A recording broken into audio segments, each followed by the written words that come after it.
champions of Europe finally! History made in Istanbul! The treble complete! History makers! For the first time ever, an English club have won 4 titles in a row!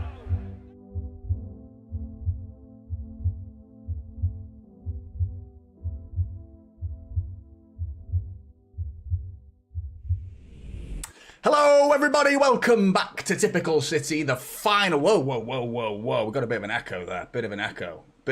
I just heard my own voice come immediately back to me. If that's an omen, if that's a sign of how things are going to go today, then I'm not up for this. At all. Shut your face, Jonny. I don't want to hear myself. No one wants to see themselves, no one wants to hear themselves. Immediately into a stream, but how's everyone doing? Are you ready for the final game of the season? We've got to win this. I'm nervous. This just smells of something. But my nose has been off lately because I did say, speaking of smells, I smelt bullshit with the Liverpool Wirtz transfer. So my nose is fucking broken, mate. There's something very wrong with my nose at the minute because I did say I smelt bullshit with the Wirtz to Liverpool transfer, and now bollocks is a word that I might use as well. And I'll be doing a Transfer News Live video tomorrow as well because speaking with the Transfer News Live team, they'd like me to talk about that. And I said, you really? You want me to talk about Wirtz to Liverpool? Yeah. So we've got to do that. We're going to be doing that tomorrow. So plenty of emotion, but moving on. We move. We forget Wirtz. There's so many other fish in the sea. I know he's a good player, but we got to win today. Because if we don't win today, well, we've got to draw today. We've got to get at least a point. And if we don't do that, we fail to get Champions League football. Then it doesn't even matter. Wirtz was never coming to us anyway. So we've got to get the job done on the pitch today to give Manchester City the best possible chances of getting in to the to the rebuild more than anything. It's not really about getting into Champions League football. It is about that, of course. That's the tangible reward. But the less tangible reward is the ability to attract players that we don't really know whether that was why they signed for Manchester City, because they did or they didn't have Champions League football on offer. But the facts are, everyone wants to play in the Champions League, so we have to get Champions League football to offer that to any player we go in for. It's vitally important. And this Fulham game is going to be difficult because I remember the previous game at the Etihad against Fulham where we went 2-0 down. Did we go 2-0 down? I think we went 2-0 down. And we pulled it back to 3-2. Jeremy Doku with an absolute screamer as well. It wasn't quite a screamer, but it was a brilliant goal. Just absolutely smashed it into the top corner. I think Kovacic scored, who's not playing today as well. We've got interesting team news to talk about. There's lots of ins, lots of outs. Jack Grealish is not in the squad. What does that mean for him? There could be quite a few players. This is their last game. Kevin De Bruyne is on the bench as well. So, we know that's his last game for Manchester City. I'm sure he comes on at some point. Rodri's on the bench. It's not going to be his last game. Imagine if it was. We might as well pack up. There's no chance for winning the league next year if it was Rodri's last game. But it isn't Rodri's last game, thankfully. And we've got him back. And what a difference he could make for next season. Huge difference. But yeah, Jack Grealish, we've got to talk about him at some point. But big up to everyone in the chat who was in here nice and early. Bonsai was in here early, mate. Good to see you. Let's wrap this up with a W, shall we? City. Absolutely, mate. I'd love to see it. Banter football. Typical City watch-along finally. Come on, City. Champions League football is waiting, mate. Mate, I hope so, mate. Underrated City will win 3-2 with an Echeverri goal. He's on the bench, mate. He's on the bench. I'd love to see that as well. Douglas, good to see you. Please. Come on, City. Reese Edits was in here. Phil's in here as well. Hi, Johnny. Hi, everyone. Well, this is it. I see no point in playing for a draw. Let's show the footballing world who we really are and go in fighting with real conviction. 3-1 City, Blue Moon. Phil, big up to you, Phil. Hope you're good, mate. Joristan, come on, Blues. MCFC, come on. 3-0 City. Haaland hat-trick. He needs a goal, doesn't he? Big time. He needs a goal. 3 games without a goal. And it wasn't unlucky, really, against Bournemouth. But there's been a couple of moments where he's done those acrobatic legs up in the air, daddy, fucking Stretch Armstrong, daddy long legs type. I don't know where the daddy came from. Daddy long legs, that was the word I was looking for. But you know those crazy acrobatics that he does? He's had a couple of them where he's been on the end of crosses and he's not found the back of the net. Like he did against Borussia Dortmund from that Cancelo cross. I'd like to see more of that. But he needs a goal. He just needs to get into the rhythm of scoring goals again. Murloc, how are you, mate? Ashfaq, how are you, mate? Good to see you. James, simple, win. Just win. Win. Fucking win. Hopefully, mate. Alagi, how are you, mate? We got this, and I go for City 3, Fulham 0. The second one, actually. Douglas, probably shouldn't do this, but I would like regulars here to nip over to JSGC and post a quick like, maybe even subscribe. His transfer news is excellent. I don't need to pour through the web. Yeah, big up to you, Douglas, and big up to JSGC, man. Absolutely, go and do that if you've not already. Go and show some love to JSGC, because he's been doing this for a long time, hasn't he, man? And he's a good creator. Every City content creator, you should be showing some love in some way, shape or form. So make sure you go and do that. Big up to you, Douglas. I agree. Adriano, how are you, mate? Yes, Johnny, glad to see you here from the last Prem season match. It's been a tough start to the season, but I hope we can win the Prem next season, hopefully, mate. Yeah, I loved going, mate. I can't deny it. I loved going. Lots of City fans recognised me, which was really, really nice. Lots of love was shown to me in the Etihad and around the stadium as well. A few people stopped me to say hi and say, you're that fucking weirdo. Someone called me a miserable... joking. As well, someone said something that you won't even believe. I'm not even going to go into it. You won't even believe it. It's genuinely, you wouldn't believe what he said. Because it just sounds like I'm like bigging myself up too much. But yeah, he was really, really nice guy. But then at the end of it, he called me you're a miserable, oh, by the way, you're a miserable, like that. And I was like, all right, cheers. He was only joking. But yeah, it was good to see people at the Etihad. SMZF, who thinks Johnny should be City's new sporting director? Me. I do. No, mate. No, mate, I'd fuck it royally. I'd be spending all sorts of cash. I'm not very good with money. I must admit, I'm not very good with money. I definitely would. To be honest, the City fans would probably like me. Because I'd be like, yeah, mate, fucking 150 mil for first. No problem. Yeah, go on then. Do you want 160, actually? Sure, I'll slip you an extra 10, just for future deals, maybe, should we need to do anything in future. Maybe. I'd be a bit lavish with the cash. Can't deny it. Alaric, how are you? 9-0 City, and we finish... second on GD. Oh, is that true? Can we actually... Yeah, Arsenal obviously have to lose, don't they? But I know there's a big goal swing that needs to happen, isn't there? Is that the facts? I didn't look into it. Once I realised it was more than 5 or 6 goals, I was like, I'm not even going to do the maths. But is that the facts? If we win 9-0 and Arsenal lose, presumably, but they could lose by a score as well, by some sort of margin, and that could equate to a Manchester City finishing second. Not going to happen anyway. We just need to, I'm done with hoping for second place. I really am. But everyone, make sure you're hitting that like button if you've just tuned in. And subscribe if you're new. If you're interested in becoming a member, the link is in the top. Oh, it was in the top. It's not actually. It's not there. It's in the description, though. I usually post it at the top of the chat, but I forgot to do that. So it's in the link, is in the description if you're interested in becoming a member and showing your support. Big up to you, Gramsy, as well, mate. And big up to Asparagus as well. The lineup, we'll talk about that in a minute, mate. We'll talk about that in a minute. But sub to Typical City dropped a little super chat in here. Got to say hi to you as well, mate. Good to see you, mate. Johnny's a legend. Johnny's a legend. Johnny's a legend. Yes, he is. What's the song? I don't know what the song is. I just read it like with zero musical tone to it. Johnny's a legend. Johnny's a legend. It's like the Chelsea. Johnny's a legend. Johnny's a legend. Johnny's a legend. Johnny's a legend. Yes, he is. Johnny's a legend. That's the Chelsea rhythm. What's the rhythm to that? I like it though. I like the words. The words they speak to me. They speak to me. I like the words in that. There's some good lyrics. Then I'm a big fan of them lyrics. Cheers, sub to you, mate. And big up to you for the free marketing, by the way. Everywhere you go on YouTube, I get a free marketing campaign. So big up to you, sir. You're a legend. You're a legend. And Gramsy sending 5 Typical City memberships as well. Big up to you. Thank you very much. I'm glad to see sub to Typical City. You got one of them as well, mate. Good to see that as well.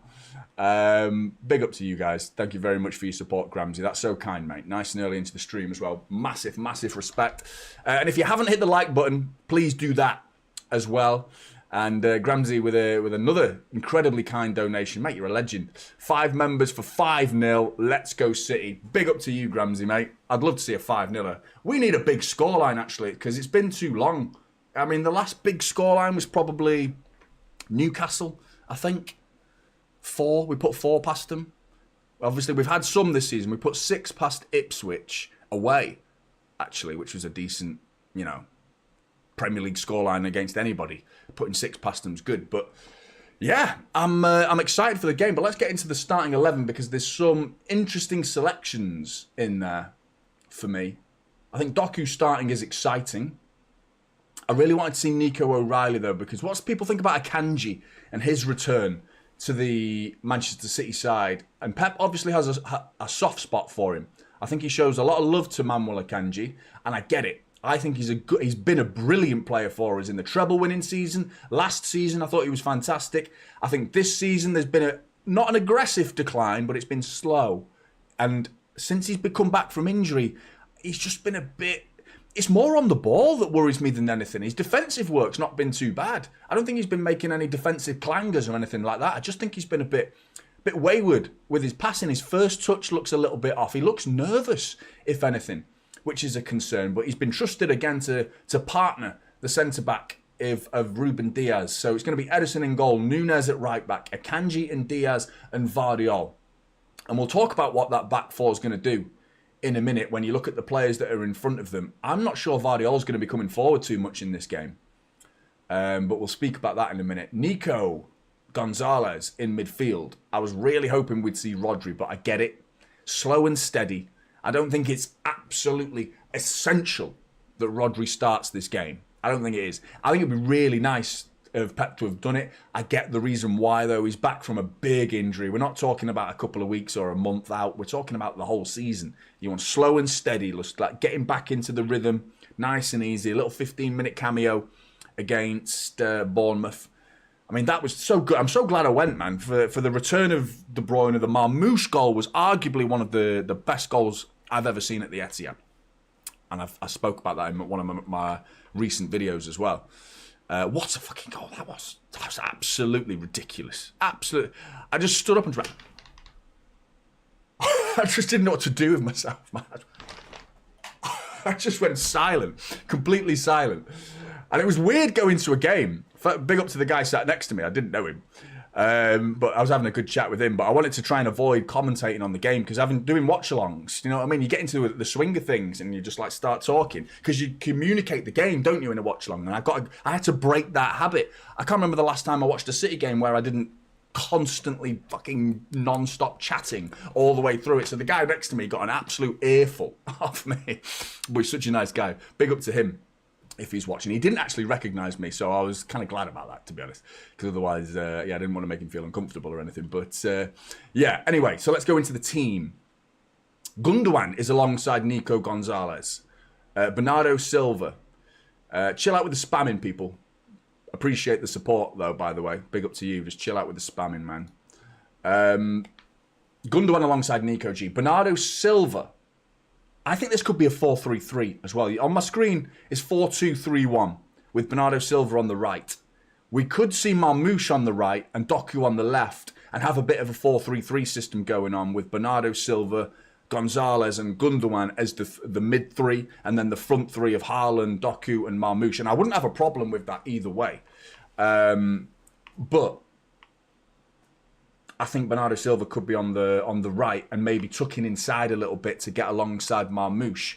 Marmoush is behind Haaland or maybe alongside Haaland with Doku, I am presuming, on the left. So what does that mean for the likes of Núñez and Vardiol? Because when Doku plays and Vardiol plays, Vardiol can come forward. It's not like he doesn't come forward, but he comes forward a lot less when he's got a winger in front of him, whether it be Savinho or Foden or Doku. More often than not, Doku is the one who plays on the left as an out-and-out winger. So that tends to mean Vardiol might come forward here and there, picks his moments wisely, but he tends not to be the main guy who offers width. You know, when we see Grealish play as well, he comes a little bit more forward when Grealish plays because he holds the ball a little bit more. But Vardiol coming forward when Doku's there, they can get in each other's way. So arguably, I'm not sure there's going to be too much coming forward from Vardiol with that system. But I think that could leave behind a back three of Akanji, Diaz and Vardiol. And I'm okay with that. But Bernardo Silva on the right, I can see him tucking inside and Núñez going up and down that right wing today, this afternoon, 25th of May, Sunday, 2025.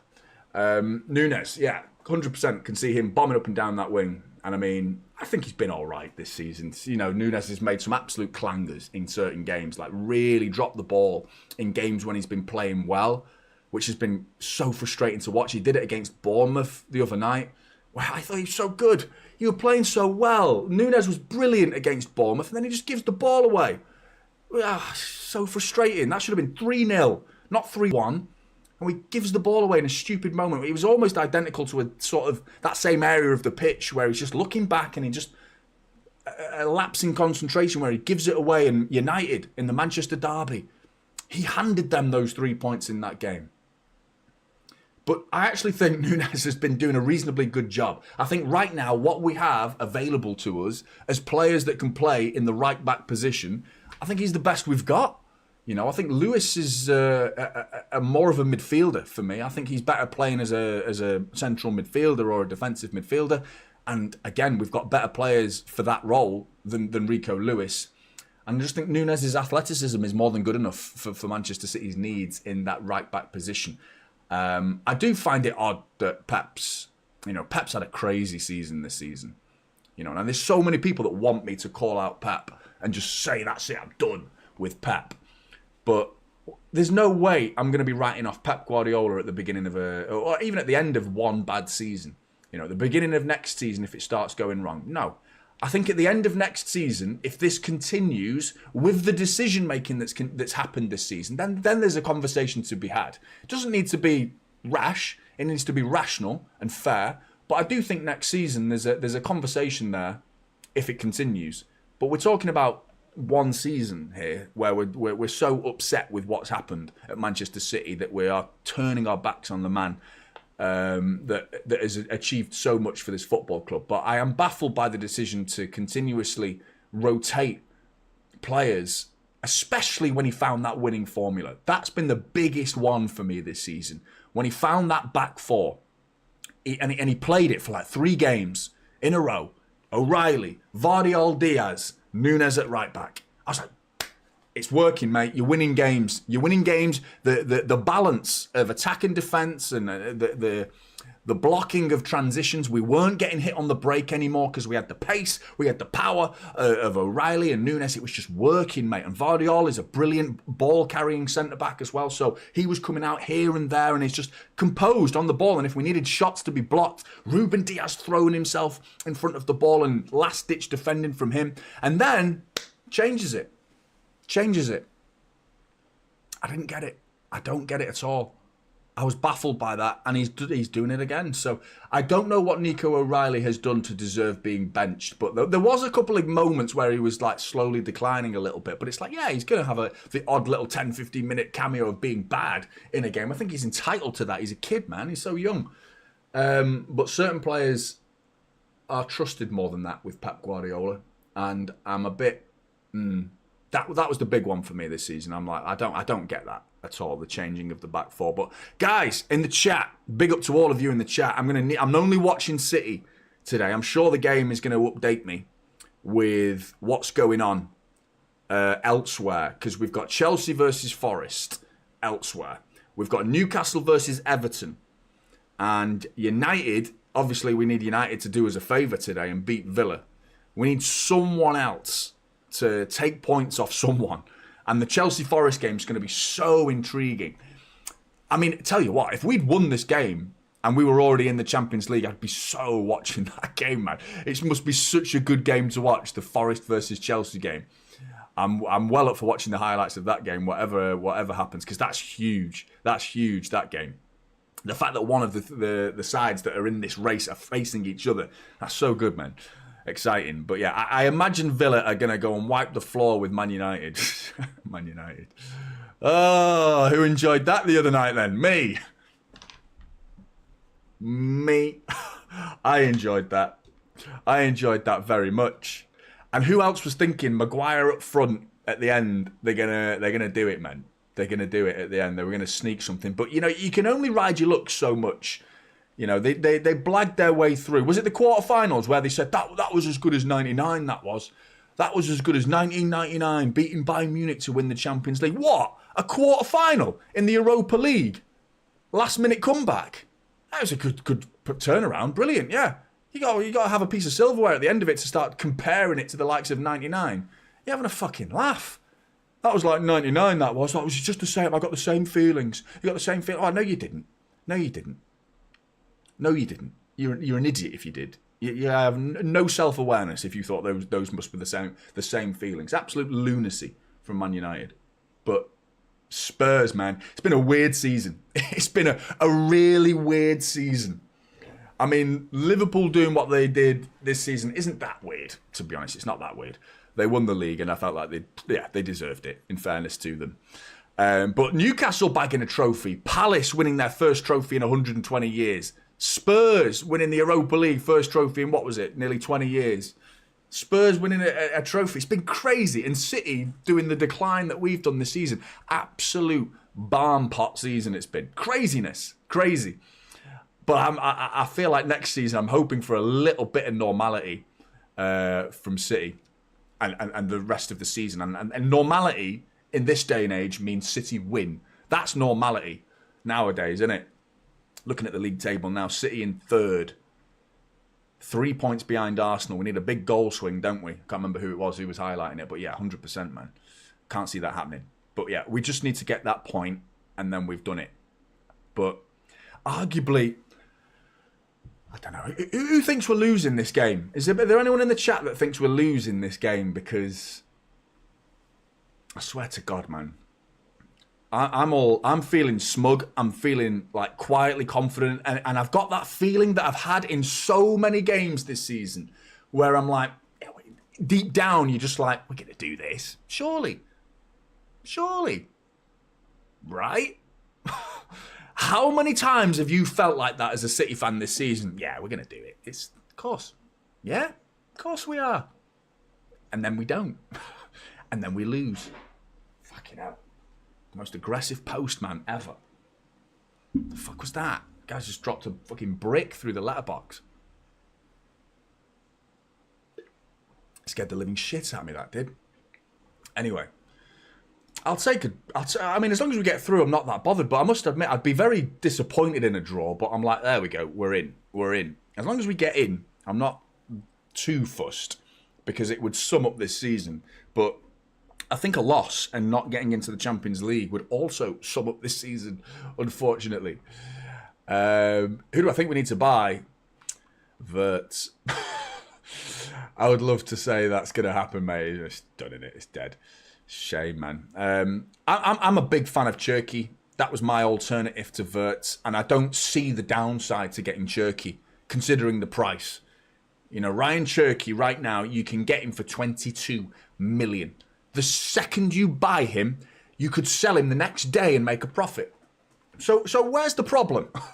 Where's the problem? Because Lyon are in an absolute shit show right now. They are financially stuck. They have to sell him. They have agreed to sell him for 22, I think it's 22.5 million.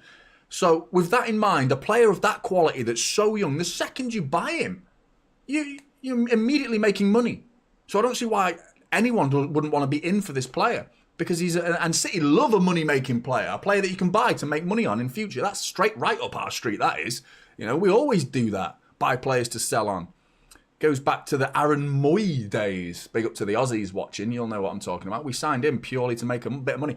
I've had a beer and I already need a wee, by the way, so I'd rather than have a horrible first half where my bladder explodes, you're already getting a nice early sample of the chair before the game starts and the players are out, so I better get going. But I'm going for a pee, man. I knew I shouldn't have started drinking beer, but I'll be back. 1 minute. Game's about to get underway. Come on, City.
right then. Come on. Adama Traore. He worries me, man. He worries me. Andreas Pereira's playing for Fulham as well. So quickly, give you the Fulham team. Bernd Leno, Tete, Anderson, Cuenca, and Anthony Robinson, who I'm a big fan of, is the back five, including the goalkeeper. It's gone off my screen, but I've got it here for you. Tom Kearney, by the way, who I think this could be his last game for Fulham today. Not that you give a shit if you're a City fan, but being your last game, you'd put in a bit of an extra shift, don't you? You're going to try and prove something. I think there's a bit of a... Because he's not been playing much lately, and there is rumours around Fulham that he's on his way out of the club. And he'll want to go out on a high. He might want to prove a point, you know, do some damage to the opposition and give something for the Fulham fans to wave him off into the sunset. So you're hoping that doesn't happen. Sasa Lukic, Harry Wilson, Andreas Pereira, Adama Traore. I just put Adam. I missed the A. So Adam Traore and Raul Jimenez is up front for Fulham. But who remembers that back heel cross from Jimenez to Pereira at the Etihad? I thought that was unbelievable, you know. That's not been spoken about enough. A back heel, half volley cross. It's a bloody brilliant goal, that was. That was such a good goal, man. It really was. Big up the chat, man. Yeah, I was whistling. My missus is so lucky. No one likes a whistler. The only person who likes a guy who whistles is the guy who's whistling himself. The only person. Everyone else thinks, what? Shut up. You knobhead. But, yeah, my missus, she's a lucky, lucky lady. Right, come on. Game's about to get underway. And I'm going to be behind you, by the way, so don't forget I am streaming this. Big up to Jeff, if you're watching. Jeff, I don't know if you're here already or not, mate, but big up to you. I am watching this thanks to Jeff. Again, because it's not televised here in the UK. I might be a minute or two behind you, so avoid spoilers if you can. And, yeah, just to let you know. Right, game's about to get underway.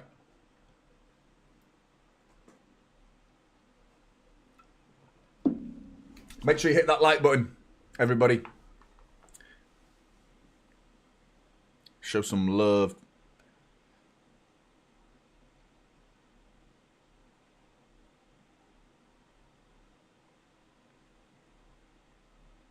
Isn't it mad how the last game's underway? Isn't it mad how the last game... You're absolutely right, Dipdaff. The game's not televised in the UK. Last day of the season. It's mad, that. It's a really important game as well. Like, you'd think all of the... the games that are being televised in the UK... There are some. The games that are being televised in the UK are Fulham and United, I'm pretty sure. It's not Fulham and United. Villa and United. On TNT, and then Liverpool Palace. Ooh, who's watching that shower of shit? Liverpool Palace. What a load of crap. The game, like, there's no jeopardy at all. It's purely to lift the Premier League title. That's what it is, isn't it? It's to lift the trophy.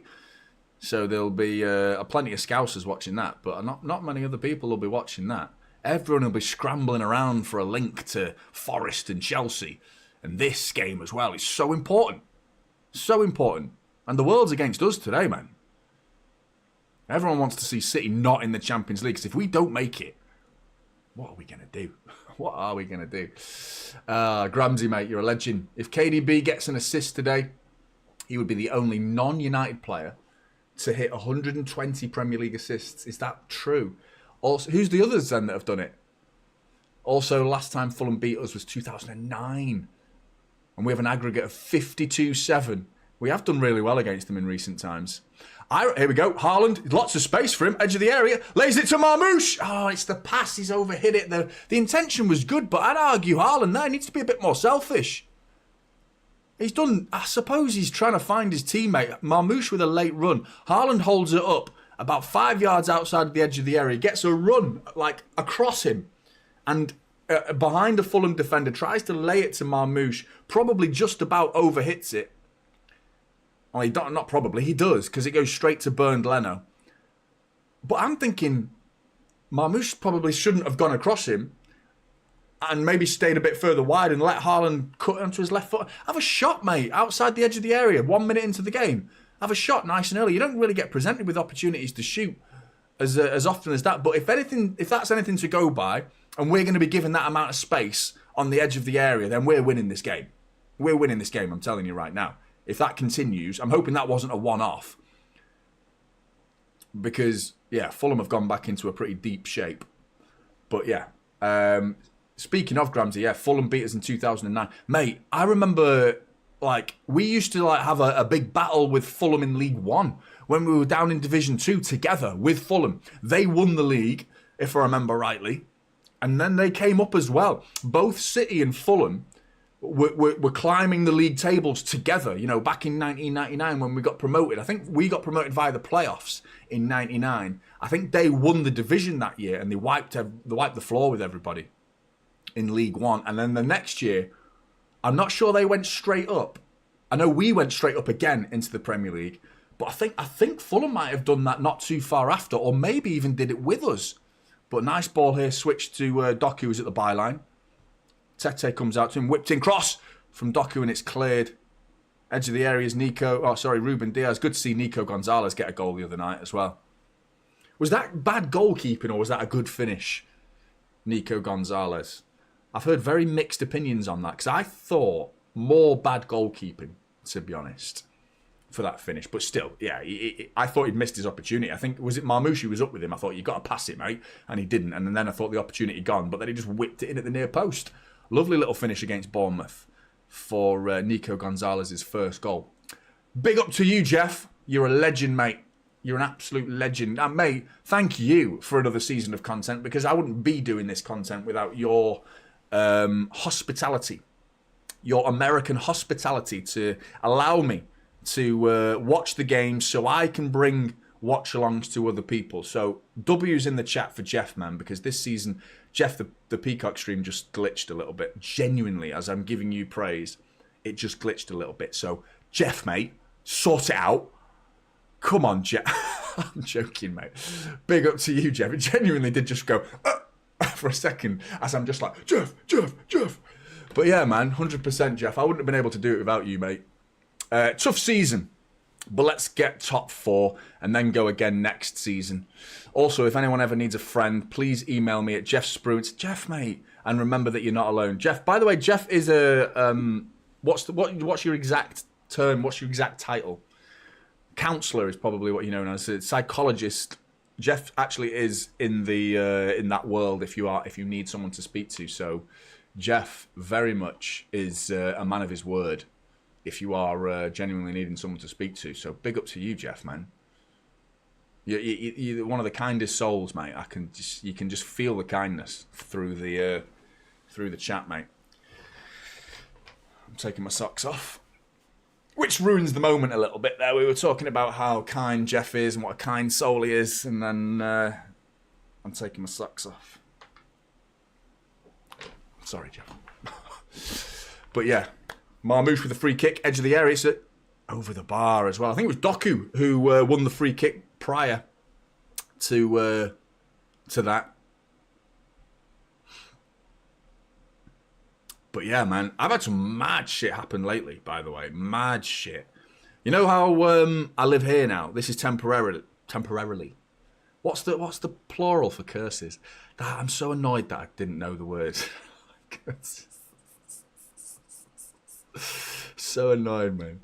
I make such a dick of myself on stream sometimes, don't I?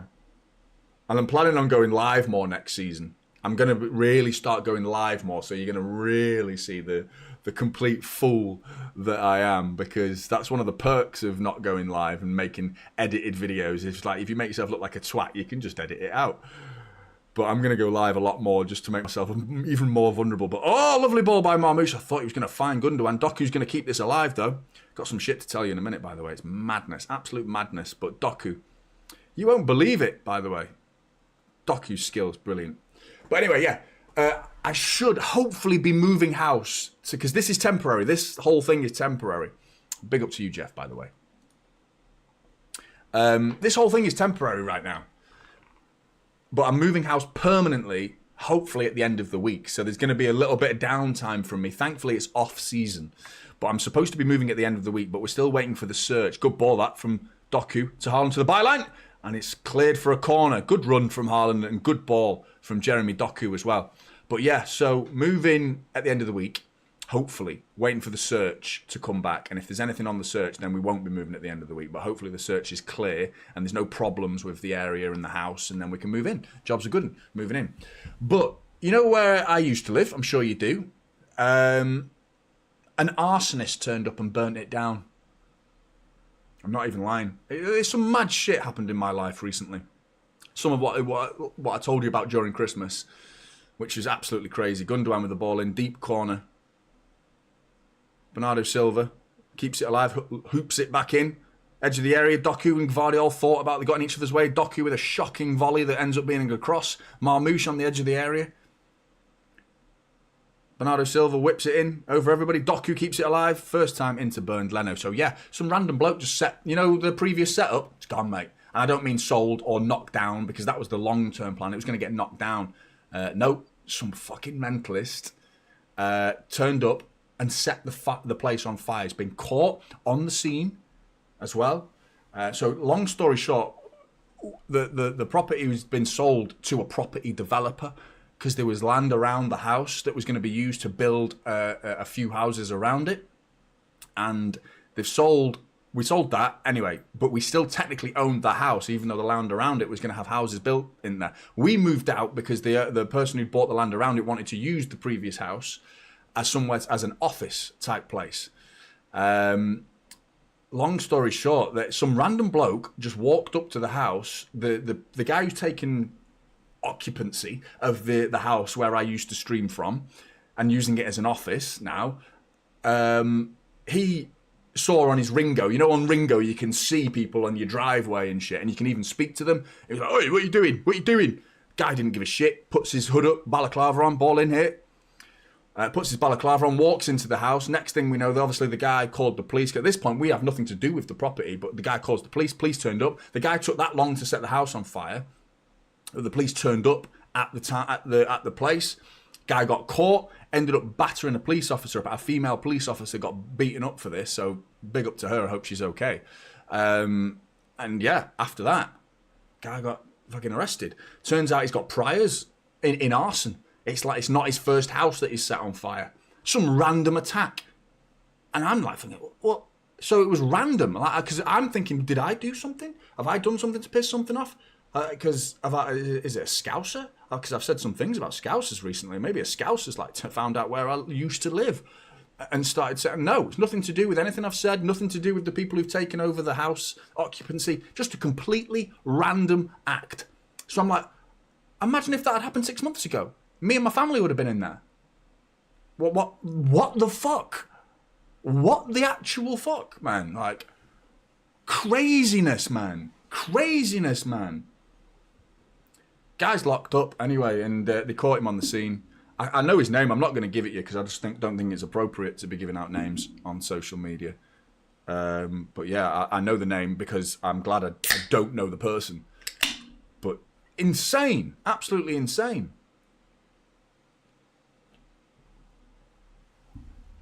Madness, man.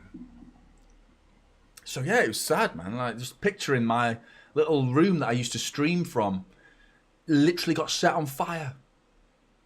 Crazy. Marmoush. Anyway, let's move on. That's a sad note. Let's move on. But just letting you know, it's been a bit fucking mental for me. Marmoush wins the free kick.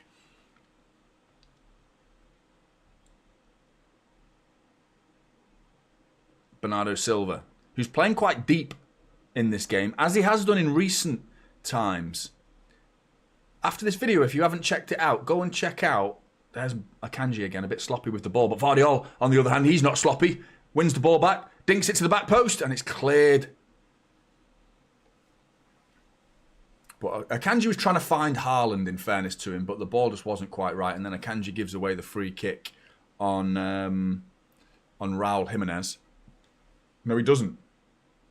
The referee blew. I'm sure he just pointed his arm like to suggest it was a Fulham free kick. No. Referee. Fulham are all over the place here. We're getting in behind them quite easily. Ball in. Oh, collected by Bernd Leno.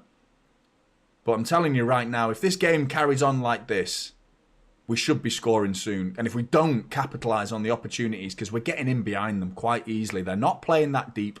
They are quite open. And we've been able to find Doku. We've been able to find Marmoush, who's got heavily involved. Even Haaland has had quite a few touches early on in this game, which is a great sign. But who remembers talking about the Crystal Palace FA Cup final? Similar. I remember I was talking with you, Clara. Big up to Clara, by the way. I can see you in the chat, and I appreciate that as well. Thank you very much. I know, man. Thank you very much, Clara. Appreciate that. But yeah, we were talking, weren't we, Clara? It's like, oh, we're bloody brilliant, aren't we? We're playing really well against Palace here. And then I remember saying, yeah, just a matter of time before Palace get their one opportunity, and they'll probably go 1-0 up. And then I can't believe it actually happened, man. The one opportunity pretty much in the whole game as well in Crystal Palace. Won the FA Cup. Tell me from the bottom of your heart, though, as a football purist, forget the fact that if you try your best to remove the fact that it happened against us. I know it stings and it hurts, but if you've seen the celebrations from some of the Crystal Palace's fans, I've seen like granddads hugging their sons, and then that son hugging their son, like generations of Crystal Palace families at Wembley.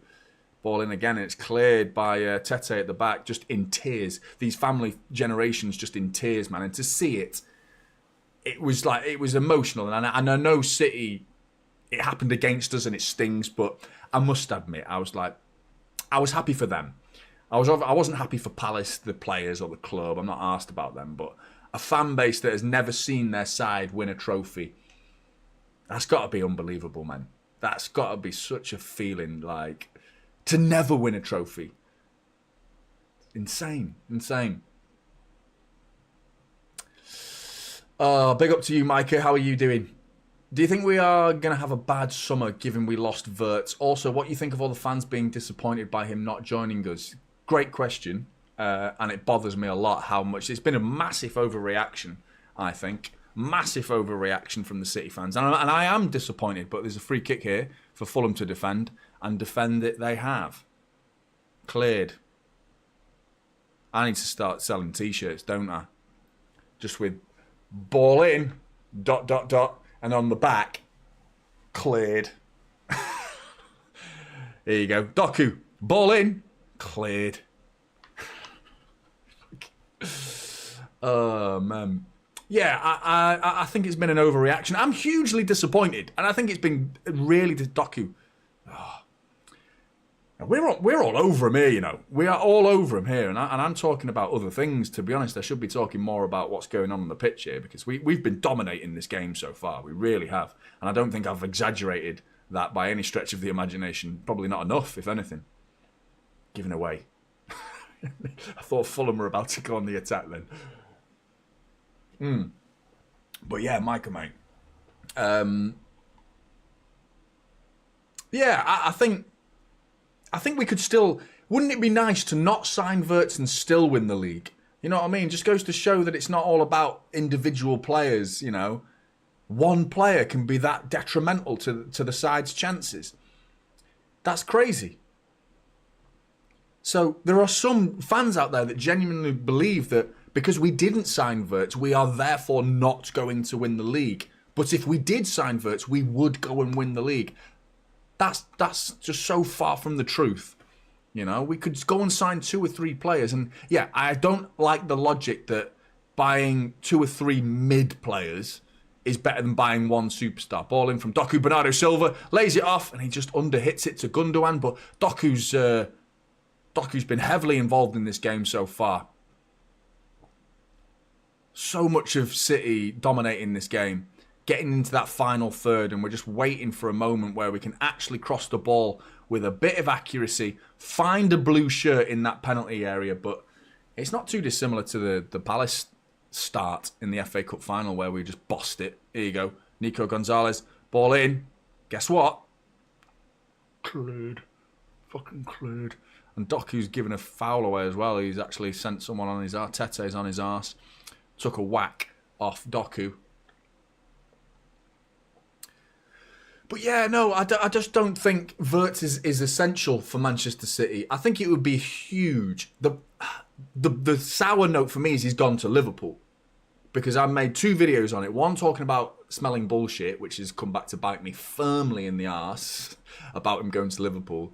And I mean, I tell you what, I've been getting some stick off Liverpool fans since that video. If it falls through now, I'm going to be all over it, mate. I'm going to be all over it. But I don't think I'm going to get that joy. I do think he's going to go to Liverpool, and that's what hurts more than anything. It's going to Bayern. Yeah, I mean, I can live with that. You're out of sight, out of mind type feeling. You're not really going to affect us. The off chance we faced them in the Champions League was like the worst case scenario of Wirtz coming back to hurt us. But now it's like every week we could be watching highlights from Premier League highlights, whether you watch it on Sky or you watch it on the Premier League itself or Match of the Day, wherever you get your highlights. Fulham are coming forward here, so expect 1-0 Fulham in a minute. Thank fuck for that. Bernardo Silva's intercepted it. Adama Traore against Bernardo Silva. That doesn't seem fair, that. The guy's got tree trunks for arms. One bicep of Adama Traore is the size of Bernardo Silva. Full size.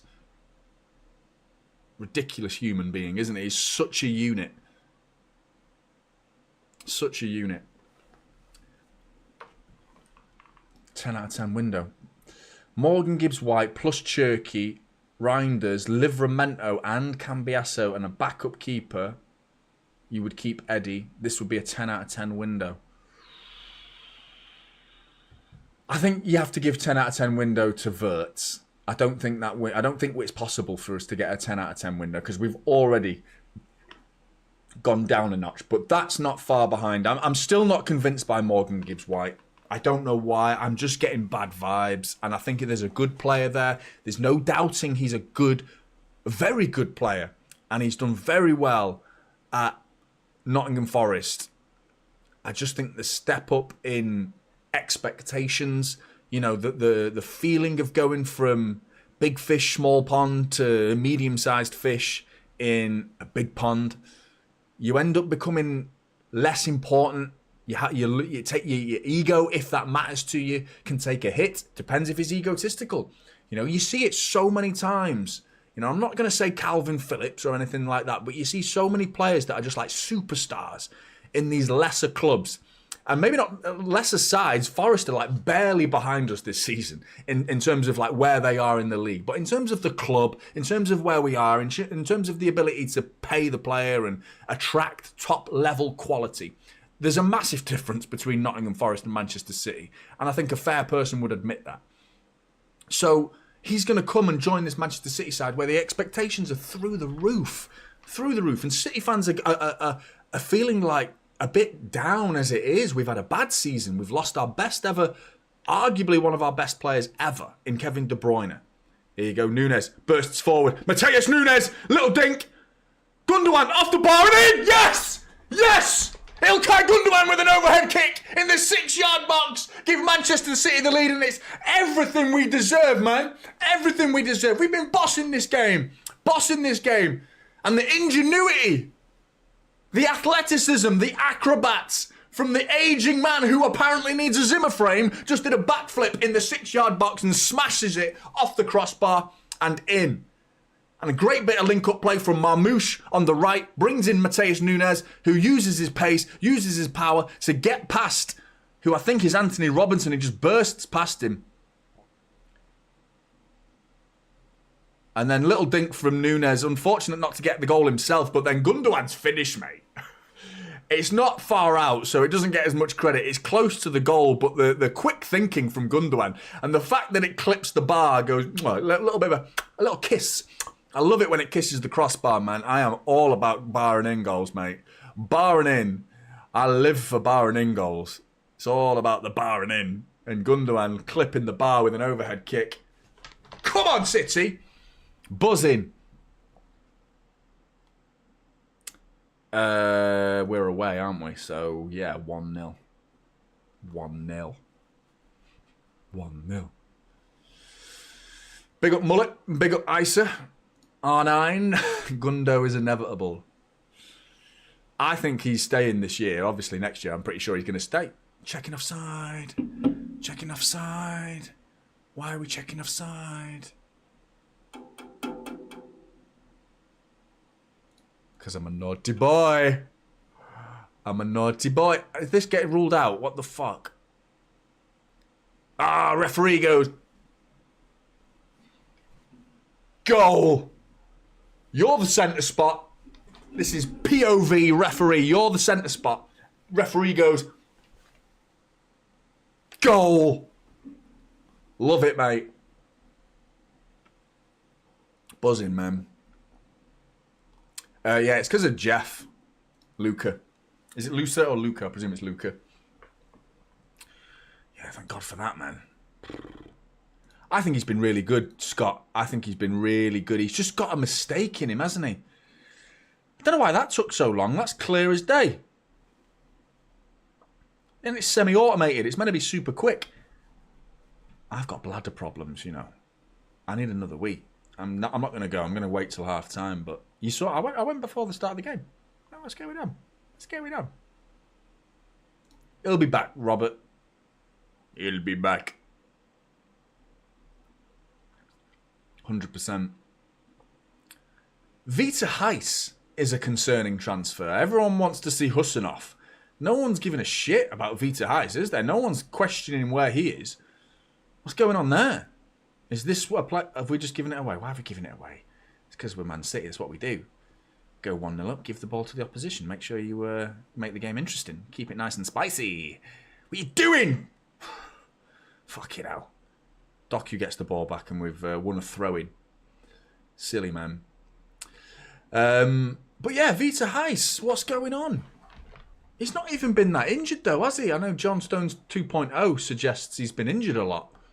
But he's not. He's been on the bench for quite a few games. Yeah, exactly. I think there's a lot of that, his age. But Hussanov is, what, how old's he? Is he 21? I think he's 21, isn't he? He is very young.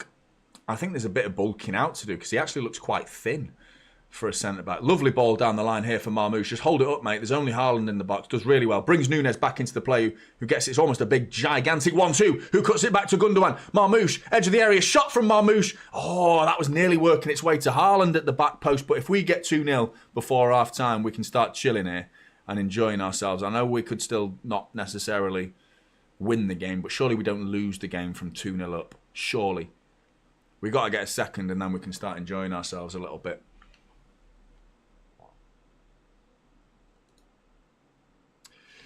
I read somewhere he was signed to play as a 6 in the under-21 team, but injuries have pushed him up to the bench for safety. I nearly misread that. I read somewhere he was signed today to play for the under-6s. I was like, what? He's not that young, is he? But yeah, plays a 6 in the under-21s. Right. Interesting. He's definitely a ball-playing centre-back, isn't he?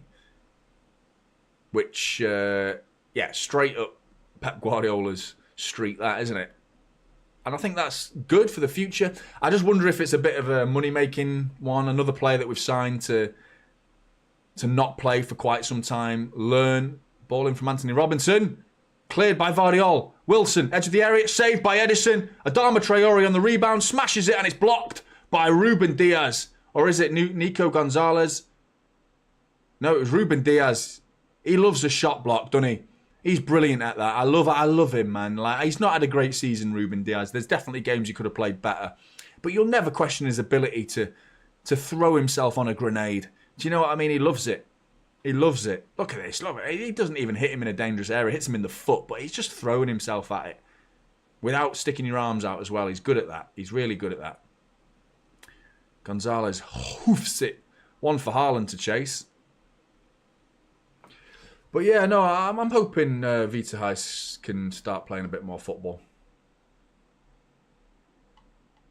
That's what I'm hoping.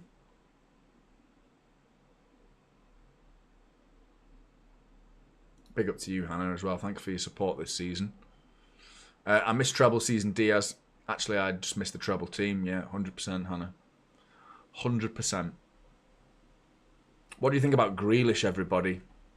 Are you happy to? Sounds like he's on his way out. Did anyone see the footage of the not the Gundogan? I just said Gundogan because he came on the screen. The De Bruyne farewell party. There's a YouTube video out there that captured every single City player going in and every City player going out. Pep rocking up on his bicycle. Love to see that, mate. Love to see Pep. Just how he was so confident as well. Like how he got the bike started and did one of those like motion starts where you get on your bike and you're already going like 25 miles an hour. And he's already like one leg and then he gets on and he's like full motion. Love to see it. Pep Guardiola, confident bike rider. No helmet either. Which is, to be honest, stupid, really. That's just stupid. But if you saw Pep Guardiola with a helmet, you'd be like, no one looks good in a helmet. That'd be funny. But you should wear one because anything could happen. But anyway, Grealish came out. He looked shit-faced. Now, I know there's a lot of people who are like, who gives a shit what he does? He's allowed to drink. And he is allowed to drink. But is anyone else... Hang on. Marmouche, go on, have a shot. Blocked, corner. It's just always Grealish who's pissed, isn't it? Like, and I imagine that could well have been Jack Grealish's farewell party as well, but without the headlines, you know? And to not be in the squad today is a real indicator that I think he's on his way out. Pep said before the game that it's purely down to selection. What does that even mean? Yeah, I know that. But why have you not selected him is the question. We know it's down to selection, but you answered the question with another question, really. Bernardo Silva with a corner, takes it short to Doku.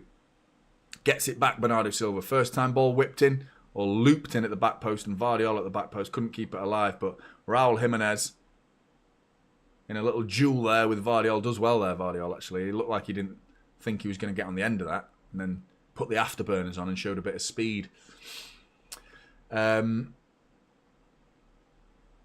Yeah, Ryan, big up to you, mate, as well. Pep doesn't like his players drinking energy drinks. What do you think he thinks about alcohol? That's the thing, man. And I ain't got a problem with Jack Grealish. And I don't have a problem with him drinking, man. Like, if he wants to drink, it's fine. But you've got to come on the pitch and perform. It always has to be that. That's the underlying caveat with anyone that likes to be a bit of a party animal, enjoys a bit of a drink.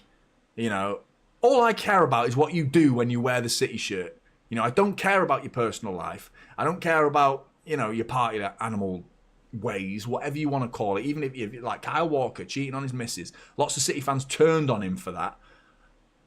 And yeah, it's not like, oh, let's give him credit for it. I don't respect him for that. But all I care about is what you do when you're playing. That's all I care about. You know, personal life is personal. This is your work life. Make sure you're cracking on when you're wearing a City shirt. And a lot of people say, well, Jack Grealish, and the reason why it reminded me is because Hannah said she missed the treble-winning team, and I agree, I missed the treble-winning team. And it made me think about the Grealish comments, and I've been doing it as well recently. It's like, well, he did have a good season in the treble-winning season. Yeah, that was like 2 years ago now. You know, 23-24 season was anonymous. This season, he was nothing. It's virtually nothing from Jack Grealish this season. And a player that cost 100 million, have we got our money's worth? No. Is my answer. No. I think if we paid 60, 70, I think there's an argument there because we won the treble when he joined. So that's like, yeah, huge. That's a big deal.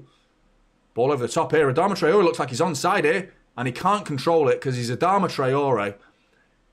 Thank God for that. Another one-on-one for Adama Traore. That's 4 one-on-ones he's had against Manchester City this season alone. And he's fucked all of them. And it's great to see as a Manchester City fan. He's well on his way to another Manchester City man of the match performance.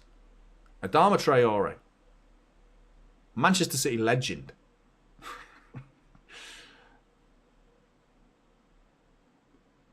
Well, I'm enjoying myself anyway. I don't know if you are, but... Come on, City. Yeah, that's it, mate. I agree, Clara. He's a lovely guy, but again, he is such a nice guy, and he seems like that's what everyone says. Oh, you're a nice guy, so doesn't really matter. And I don't know. in football, there's very little room for sentimentality, and I'd argue there's been too much sentimentality from Pep Guardiola this season towards certain players that have been given preferential treatment and getting minutes ahead of other players that arguably they've deserved them on merit from previous seasons. But there's been a few players for me that have played a little bit too much and then rotating it and the big one for me, Akanji coming straight back in for me when we had a back four that had settled. That's a conversation with Manuel Akanji a month ago, 3 weeks ago now, where you say, look, mate, Akanji, what you've done for us in recent years has been brilliant. It's been fantastic. But right now, City are struggling. We need to get top 5 football. We need to get Champions League football. I have just found a back four that's very settled. We've kept multiple clean sheets in a row, and we've been winning game after game after game. So I don't want to just throw you straight back in there to disrupt the settled back four. But Pep didn't have that conversation. He just went, Manuel Akanji, you're back in, mate. Straight in. Now, I don't think I'm not having a pop at Akanji in there. I'm having a pop at Pep for just dropping Nico O'Reilly like that, and I don't agree with it. But ultimately, I still believe in Pep Guardiola. Good old shampoo. Go on, Doku. Oh, he nearly. Good little shimmy, shimmy, shimmy, shimmy, yay from Jeremy Doku. And it clips the heels of Tete. Looking for the bottom corner there, Jeremy Doku. Corner ball to City. But yeah, I mean,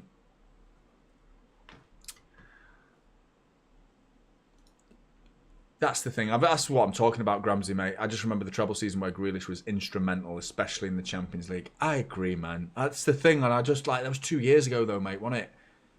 I'm just talking about what did he do last season when we won the league 4 in a row. The little moments, there was moments there. I mean, I think he got unlucky here and there, but ball in from Bernardo Silva. And that's a foul, that was a slip. He didn't mean it, he slipped. He's gone through Harry Wilson there, Marmouche, but he definitely didn't mean it, he slipped. But it's just 2 years ago now, Gramsy, and it's like,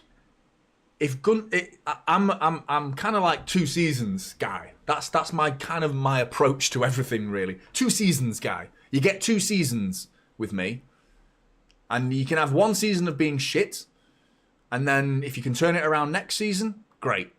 Jack Grealish has had 2 very underwhelming seasons. More this season than last. Last season he was like meh at best, and that's being polite about Jack Grealish. I felt like he was a bit unlucky in moments, going through on goal against one-on-one against Spurs. When was it Simon Hooper who blew his bloody whistle and Haaland went like that in his face? That moment. Great tackle. Fucking great tackle from Ruben Diaz. They've kept it in here, Harry Wilson, as well. We're in trouble here. Harry Wilson down the right wing. He's got Adama Traore on the overlap. You're hoping he boots this into Rosed, but he doesn't. He boots it to the back post. And it's blocked by Raul Jimenez. Pereira, another shot. Oh, it's just past the post and we got away with it. Fulham's arguably their best chance of the game. Maybe the Adama Traore one before that where he just couldn't control it. But very nearly 1-1 Fulham. But yeah, last season I felt like Grealish was, just not there. Didn't deliver enough last season for City. But we got the job done. We won the Premier League, so no one really called him out. In a year when we've needed a player of that quality like Jack Grealish, because we know what he can do, we know what he's actually capable of, he just never does it. And some people might blame Pep for that, using him in a system that's not suited to Jack Grealish. And some people are now saying that's why Wirtz hasn't signed. Wirtz himself, his parents have said, reportedly, that they don't want him to play under Pep. Which I think is ridiculous. And then some people are like, well, then Pep's got to go. What? Over Wirtz? Because of Wirtz, you sacked the manager because we didn't sign Wirtz. Are you fucking mental? Insane. That annoyed me more than anything. I'm having an argument with myself here. But absolutely lost the plot when I started seeing people, right, well, that's it. If Wirtz isn't signing because they don't want to play under Pep Guardiola, then Pep's got to go. Absolute crazy. And fuck Wirtz is the answer. Fuck you then. We'll find players that do want to play for Pep Guardiola, and then we'll see what we can do next season. Because I tell you what, if we go and win the Premier League next season and Liverpool have signed Wirtz, then... And you don't write off Pep Guardiola. You're an idiot if you write off Pep Guardiola. And like I said, 2 seasons I like to give everyone and everything in football 2 seasons. Because I don't think it's fair to be judged on 1 season. Are we writing Phil Foden off? We'll have big conversations next season if Phil Foden has a similar season to this. Big conversations. But no one's talking about Phil Foden. And rightly so. I think there's a normal, level-headed conversation to be had there about Phil Foden, because I do think he's been poor this season. Really poor. But everyone remembers the season before. So everyone's being fair to him. And I appreciate that. That's good. But next season, Phil Foden, if you don't deliver, then we have to be fair about it. So why doesn't Pep Guardiola get that same level of fairness from people who are protecting Phil Foden? You know, I think Pep Guardiola deserves that, arguably more than Phil Foden, because Pep's done more for this club than Phil Foden has in terms of longevity. You know, he brought Foden onto the scene. He introduced Phil Foden to the world, you know, and Phil Foden was a baby when Pep Guardiola started playing him. But, yeah, I think questions next season. If Pep continues in making decisions that he's made this season and it carries on and we fail like we have done this season, then yeah, big conversations around Pep Guardiola. Big conversations are needed around Phil Foden as well if he continues. But Jack Grealish is now in his 2nd season of being underwhelming, not being there for Manchester City. And I love the guy. I agree with what Clara said a minute ago. Personality is not in question here. That is not up for debate. The judge and jury are not examining the evidence of Jack Grealish's personality. I love the guy. I think he's such a nice guy. Every interview, I'm glued to my screen listening to him because he's got that raw human energy that this very lacking. All the footballers, they're so robotic now and media trained, aren't they? They're boring to listen to, footballers nowadays. It's a dream come true to sign for this club. I'm so pleased. Marmoush dinks it. Oh, it's cleared by Anderson. Haaland, mate, be a bit more aggressive there, man. He could have been way more aggressive. That was a good ball, that, from Marmoush. He could have got in the back of Anderson then a little bit more aggressively. It was a little dink to the back post, and I think he chose the wrong path there. And I might be being a bit harsh on Haaland, but I swear to God, every cross that comes in for Haaland at the minute, he's picked the back post and it goes near, and then he picks the near post and it goes to the back post. Can't win at the minute. Big up to you, Mullet. Good to see you. Pep said Phil's been playing with an ankle injury for months. Well, why is he even playing then, mate? If you shouldn't be playing at all if you've got an ankle injury. Gundogan with a deep cross. Cleared. Marmoush. Blocked by Vardiol. Looped back into the box by Bernardo Silva. Cleared. Ruben Diaz nods it back alive. Haaland brings it under. Well, he nearly did. Got it onto the tips of his toes, but couldn't quite bring it under his spell. Bernardo Silva switches it poorly. Very poorly. And we could be in trouble here, actually. Doku, you should be sprinting back, mate. Why are you not sprinting, Doku? Great play from Akanji. Really good. Really good from Manuel Akanji. Well played, Manuel Akanji. Brilliant defending. Brilliant. Been a bit harsh on him in this stream as well. Now Doku's sprinting because he's got the ball at his feet. Go on, Doku. Cuts it across. Marmoush in space. Marmoush, it's blocked by Robinson, but Nico Gonzalez straight into Bernd Leno. Oh, Doku with a turn of speed then. All from a lovely bit of reading of the game from Manuel Akanji down in the left-back position. Wins the ball back and sends, I think it was Gundogan down the line who sends Doku down the line, and then Doku's away then at that point. Great cutback from Jeremy Doku. Uses Haaland's run as a bit of a decoy. Marmoush was arriving late towards the back post. And, Marmoush's shot was blocked by Robinson, but the rebound comes to Nico Gonzalez on the edge of the area, who side foots it straight into the hands of Bernd Leno. But yeah, why is he playing then? He's doing all right, Ryan. He's doing all right.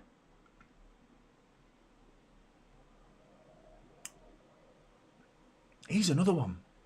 Why did we spend a large amount of money on him to play him so infrequently this season?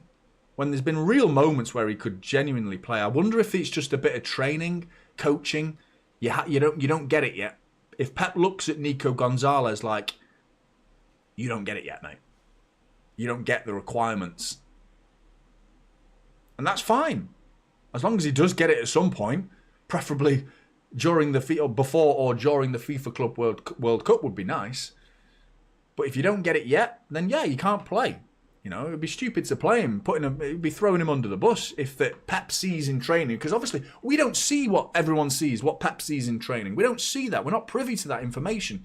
So we have to understand that what Pep Guardiola has seen over the previous decade of being nearly a decade of being the Manchester City manager, he has seen so much in training that has caused Pep Guardiola to make on-the-field decisions to play this player and not play that player, play this system and not play that system, because of decisions that, by his philosophy, by the way Pep Guardiola approaches the game, and just the gut feeling that Pep Guardiola will get as to, I know you understand what I want from you.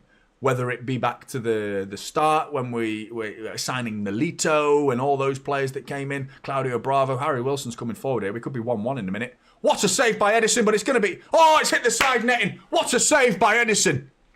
Brilliant from Edison. I'm telling you right now, Harry Wilson should have found the corner there, to be honest, because it's a little bit central. But I don't want to rub dirt on the save that Edison just made, because it wasn't quite in the corner, but it was still low and it was still fizzed. And it's a save, mate. It's a proper save. Brilliant from Edison, that. And it went through the legs of Vardiol, and they're horrible to save as a goalkeeper.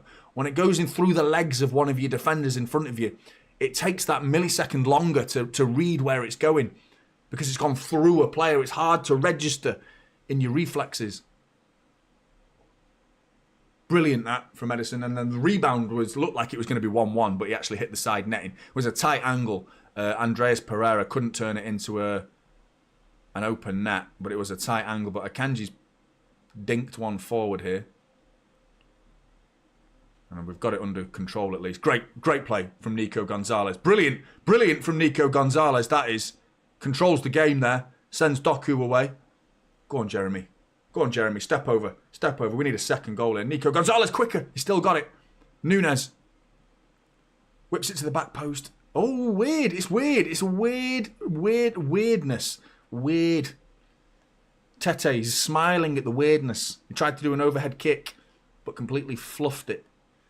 It was weird. That's what it was. It was weird. Great bit of commentary. That's what you get here on Typical City. Cheers, everybody. Weird. But yeah, this could be... What's sad, by the way? Let's have a chat. Let's see what you say, Micah. If we talk about Jack, then to be fair, you have to add Erling Haaland. Given he has... hang on a minute. Oh, it's nearly going to be a Haaland goal there as well. Perfect on cue here. Jeremy Doku with a chance. And it's blocked. Nico Gonzalez, and it's going to come away with Fulham. Well read by Vardiol. Brilliant. He's having a good game, Vardiol. Really good game. Defensively sound at the minute. Really good. The defence has been good. I've been pleased. Given he has 21 goals but has offered very little, team looks better without him at the moment. And it's hard to argue with that, mate.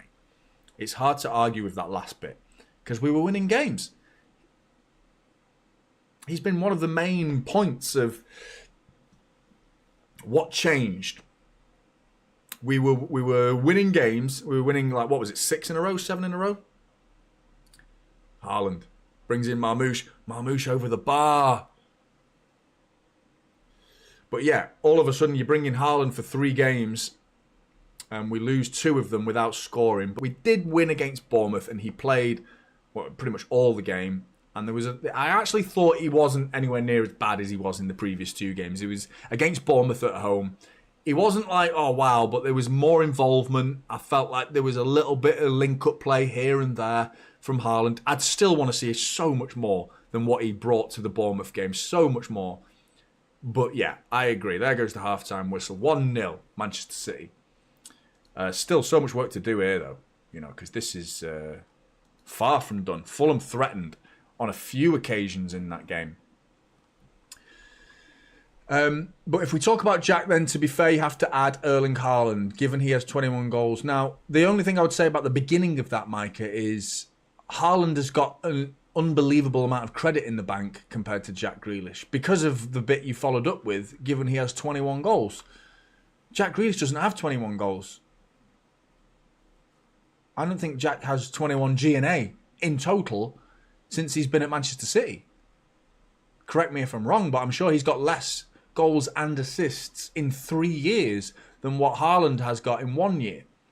And it's been a bad year for Haaland. Now, obviously, they played different positions, but still, I'm talking about output from Jack Grealish. And even in the treble-winning season, wasn't known as a G&A merchant. He was never known as that guy to get goals and assists because his link-up play, his hold-up play, his ability to bait fullbacks and centre-backs over to him, to split the opposition defence wide open, to open up those channels for late box-crashing runs from Gundogan and De Bruyne, or maybe Phil Foden drifting in late. Brilliant from Grealish. And as much as Jack Grealish has not delivered this season, I almost feel like the opposition have just figured it out. That's what he was signed to do, was to be that glue. The sticky glue where you fire it into him, left wing, and it sticks. It never bounces off Jack Grealish. He never controls it poorly. It sticks. Just go out there and it sticks.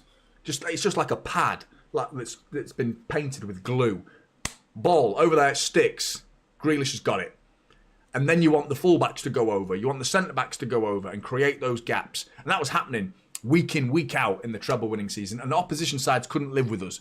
We were just cutting them open, carving sides open with the space that was being made by the likes of Jack Grealish. But we've seen it in the following year. In the 23-24 season, we saw it with players like Ben White against Arsenal. Where that's the right-back.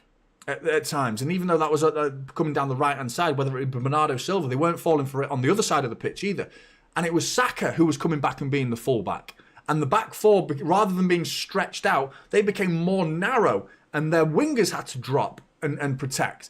And therefore, it was like, well, you've become redundant, Jack Grealish. There's now no need for you because sides aren't falling for what you're being asked to do.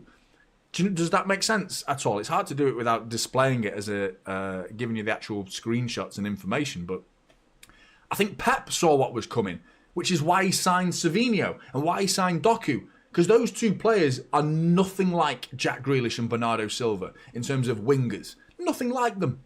They're completely opposite ball-carrying dribblers who like to take on their fullback and beat their fullback. Jack Grealish never takes on his fullback. He never beats his fullback. He likes to just hold the ball and lay it inside. And it worked in the treble-winning season. It was perfect. But sides, we're going back to it looks like what Pep Guardiola has tried to achieve by the signing of Savinho and Doku is Sterling and Sane. It looks like we've gone back to that a little bit. But without Aguero up top, we've got Haaland. And I think that's even better. I think Haaland, imagine if he had Sterling and Sane. I think Haaland and Sterling as a link-up with Sane on the other side would be frightening. It would be frightening for the opposition. Those are front three. I think it more complements the Haaland than it did Aguero. And Aguero got a bag full of goals with those two either side of him. But yeah, I think he's looked for that. He's looked for that same approach where it's like, we can pass the ball all we want, but sides are not coming out. These passes need to be like eye of the needle passes, like pinpoint precision is required for a pass to break open these oppositions that are defending with like 9 men on the edge of the area. You can't get round them. So the best way is just bring on a player that's just got raw talent. Jeremy Doku in particular has the ability that I'd say 1% of footballers have. And the abilities that he's got, his carrying of the ball, the way he goes past players.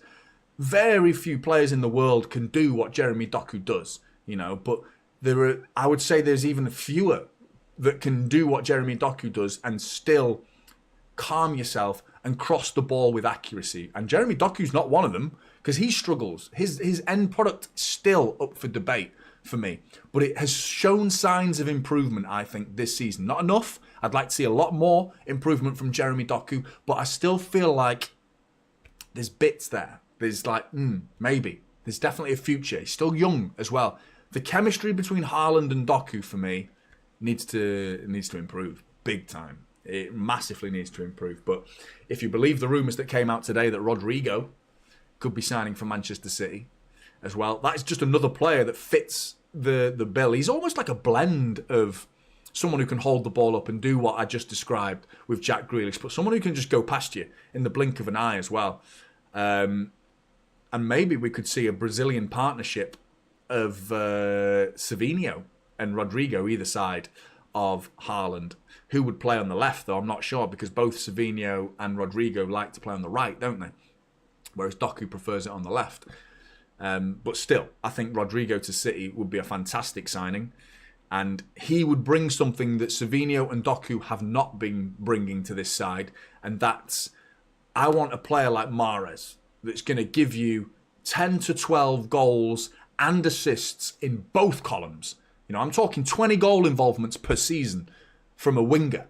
You know, someone that can deliver 10 G&A, 10 goals, 10 assists. Doesn't have to be that. Could be 11 goals, 9 assists, whatever it may be. 20 G&A from a winger. We're not getting that from Doku. I think Doku's on 11 this season. I think he's our third highest G&A this season, maybe fourth. And Savinho's just nowhere near good enough in terms of G&A. But he's going into the second season debate next season as to whether he's going to deliver, because he's had one season. Let's see what you do next season. But I think Rodrigo would come to this side. He would get more minutes than he's been getting at Real Madrid, because he's been playing quite a bit, but he's been a bit in and out here and there. He's not been heavily relied upon. Whereas I think he'd come to City and be like, he'd be a big player. He'd be a bigger fish than he is at Real Madrid, I think, with the likes of, you know, Mbappe and Vinicius Jr. and Bellingham and everyone, all these players he's got to compete with. He still had a reasonable amount of minutes this season, but I think he would just be loved a lot more at City. And Pep Guardiola's been a big speaker about Rodrigo as well. I think it would be a great signing. And I think it would soften the blow for not getting Wirtz as well. I think a lot of City fans, if we got Rodrigo with Reinders in midfield, maybe Morgan Gibbs White as well would help. But I do feel like it would be a happier transfer window if we could sign players like that. 100%. But yeah, appreciate your super chat, Micah, mate. Thank you very much. And big up to you, Timmy. Cheers, mate.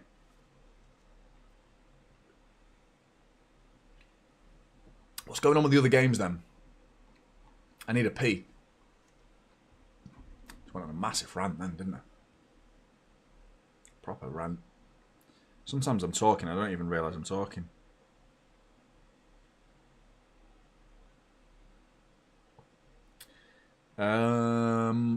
What was I doing? Scores, that's what I was doing. My brain's going, man. 0-0 with United and Villa. Arsenal beating Southampton. Brentford are beating Wolves. What are the scorelines that matter? Newcastle 0, Everton 0. So what's the table looking like? We are comfortably in third place. As it stands, we are third, 4 points ahead of fourth, as it stands.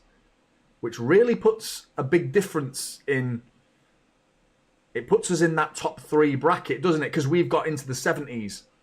Getting into the 70-point mark, just 3 points behind Arsenal. We're still behind them. Let's not pretend we've been brilliant this season. But we are still behind them. But only just with 3 points.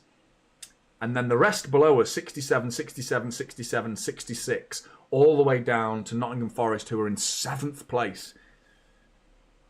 Unbelievable. Unbelievable. Big up to you, Gramsy. I'll have a read of that, mate. Where are they?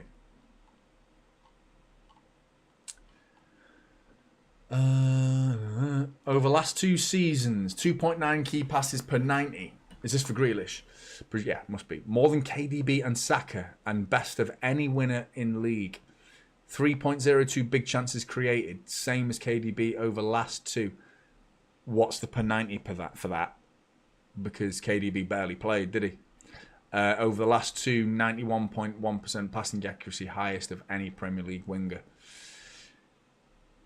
They're good numbers, mate. I can't lie. The key passes per 90 in particular is good numbers. More than KDB and Saka. Definitely good numbers. Big chances created. Is that per 90 though? Same as KDB, presumably it is. And if that is the case, then that's also really good.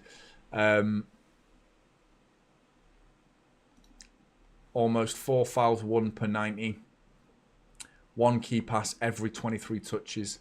Only 2 yellow cards in 2 seasons. With Grealish, City score 2.5 goals per 90 without only 2. That's a big one. 100th percentile for progressive carries too. Yeah, there's some good numbers, mate. And I would need to fact check them, but they almost seem too good for Grealish. I must admit, mate, they've blown me away, to be fair. And I do enjoy my stats, and I do think they absolutely highlight underlying qualities of players. That when a player is going underappreciated, stats like that can often highlight a player's quality. And by all means, mate, I'm here to be corrected.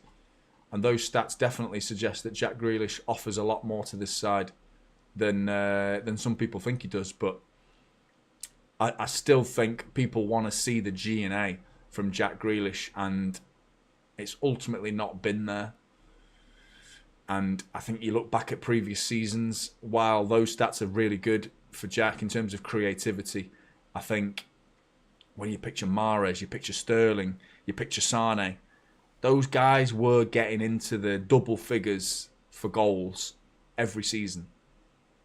Every season. You know, and we can't just rely on Haaland, because when he has moments where he fails, we look overly dependent on him, and we look at the side and we question Haaland and we start blaming Haaland then, and it's like, well, hang on a minute, where are the other guys chipping in? You know, why are they not scoring goals? Because we used to have players scoring goals left, right and centre. And if you watch my most recent video, I highlighted the fact that Manchester City's top 9 performers, they are all so much lower than they were last season. But again, Rodri missing from this season and Alvarez missing this season has been huge. And the decline in Phil Foden, if I remember rightly, he has got a third of the goal involvements this season compared to last, which is 18 goals less than he did last season. 18 goals, whether they be goals or assists or goal involvements for Phil Foden this season, has been missing from the side. You can add another, what was it? I think it was like 18 to 19 for Alvarez and a similar number for Rodri. I think it's a total of 54, and that's just the Premier League. That's just the Premier League.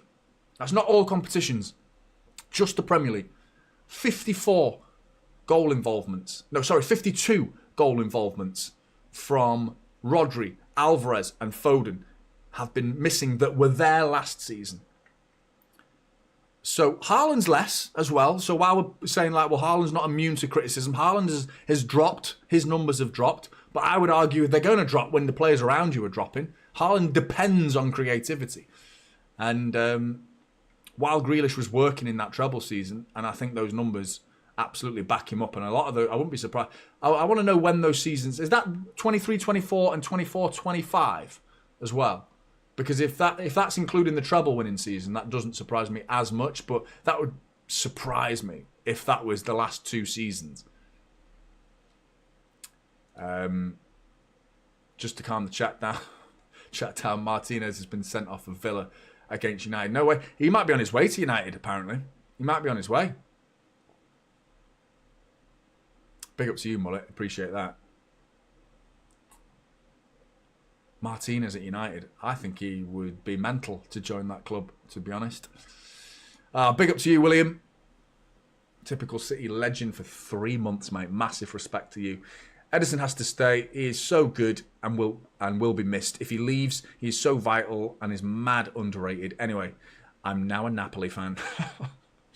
I am looking forward to seeing De Bruyne in a Napoli shirt. Not to the point of like, I'm glad he's gone, but I'm kind of looking forward to it a little bit.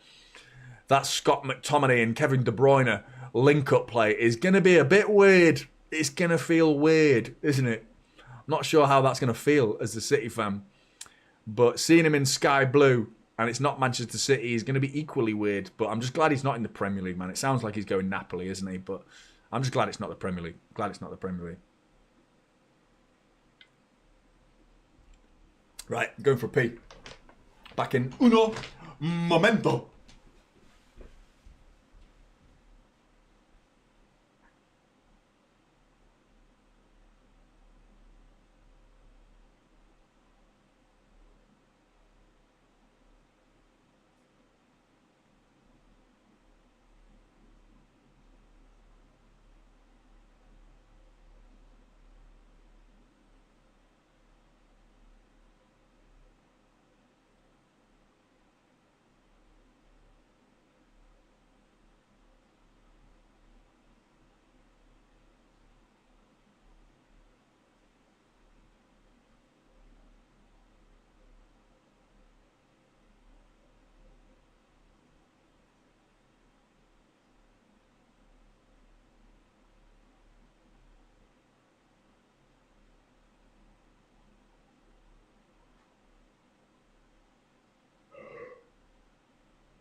everyone think about Rodrigo, because I think he's bloody brilliant, you know. I really do. Guys, let's smash these likes up. What we got? We can defo do better than that.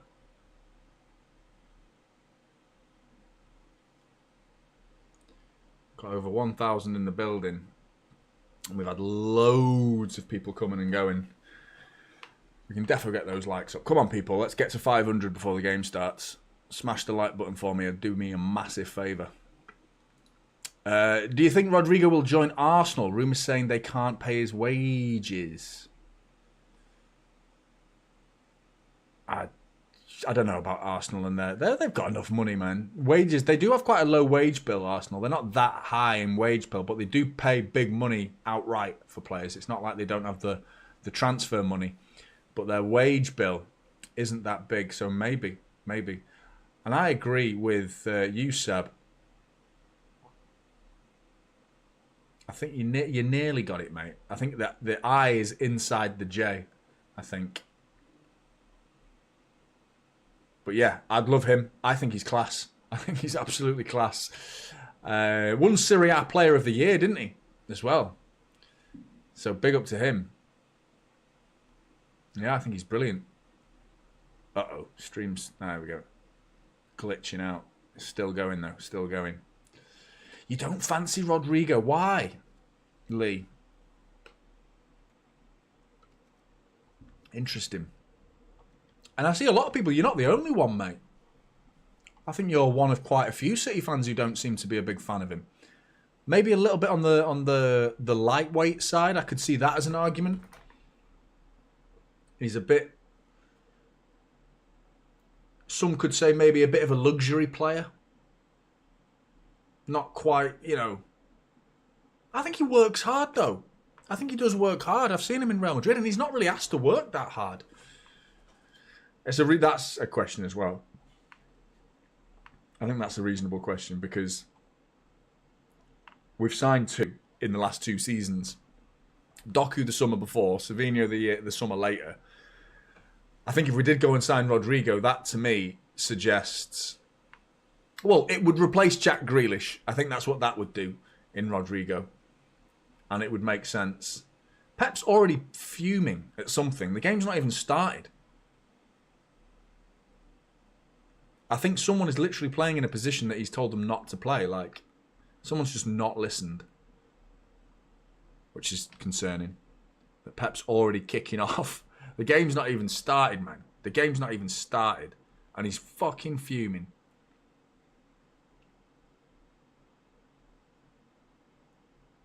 Rodrigo's the right person. Lightweight and in and out of games.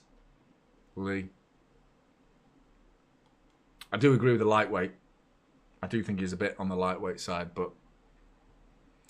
Anyway, second half's about to get started. For me, for Rodrigo, my main selling point on him is he gets G&A. And I think we just need that. We just need someone who gets goals and assists and delivers. Like, we've had no problem getting into the final third this season. Game's underway. Come on, City. Let's do this. Let's get into that Champions League and write this season off and put it into the distant memory. Oh, Edison's giving it away. Fucking immediately. Fulham on the attack. Can't be doing with this. Whipped in early. Diaz clears.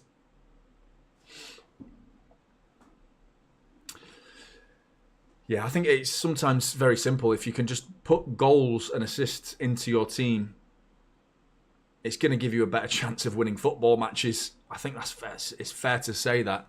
And considering we have lost over 50 goals and assists from our side this season, I don't think it's unreasonable to suggest getting that back would mean City start playing better and start getting results that are more favourable.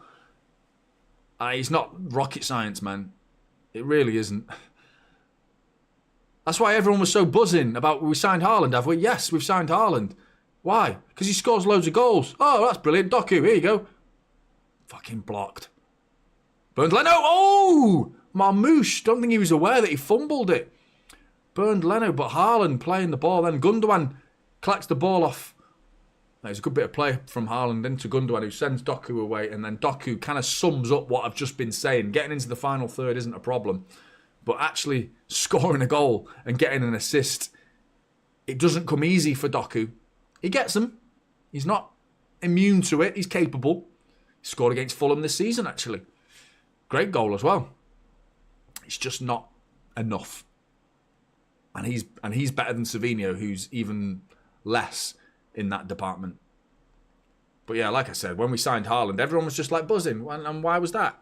Because we're getting 25 goals a season off a player that we know full well is a number 9 that's going to put the ball in the back of the net consistently. And I know this season he's a bit less than last season, but we knew what we were getting with Haaland. And that's what we would get with Rodrigo for me. I don't think it would be like 25, 30 G&A. I still think he'd probably get 15 to 20. I think he'd be there or thereabouts. I think he could probably get 10 in each department, goals and assists from Rodrigo. I think Marmoush next season will be delivering. I think he will be doing the same. I think he'll be 20 G&A next season. And if we can get Rodrigo and Marmoush 20 G&A each, Haaland getting 30 G&A. This is the Premier League. Reinders, he knows where the back of the net is going. Look at his goal-scoring record, by the way. He knows where the back of the fucking net is. He knows how to score goals, he does. Go on, Haaland, to the byline. Yeah, it's a good throw-in. Great throw-in. No, you don't really say that, do you? What a throw-in! What a fucking throw-in that was. Superb throw-in from Josko Vardiol. And it was a pretty good throw-in to the byline, to Haaland, but it was well read by Fulham, but forced him to give away a corner.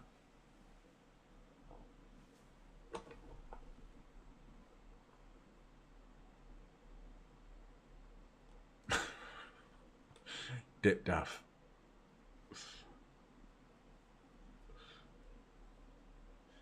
Ball in. Oh, it's Josko and it's saved. What a save that was from Bernd. Oh, and he's hurt himself, so of course he's going to stay down. Because when a goalkeeper goes down, do you know what I mean?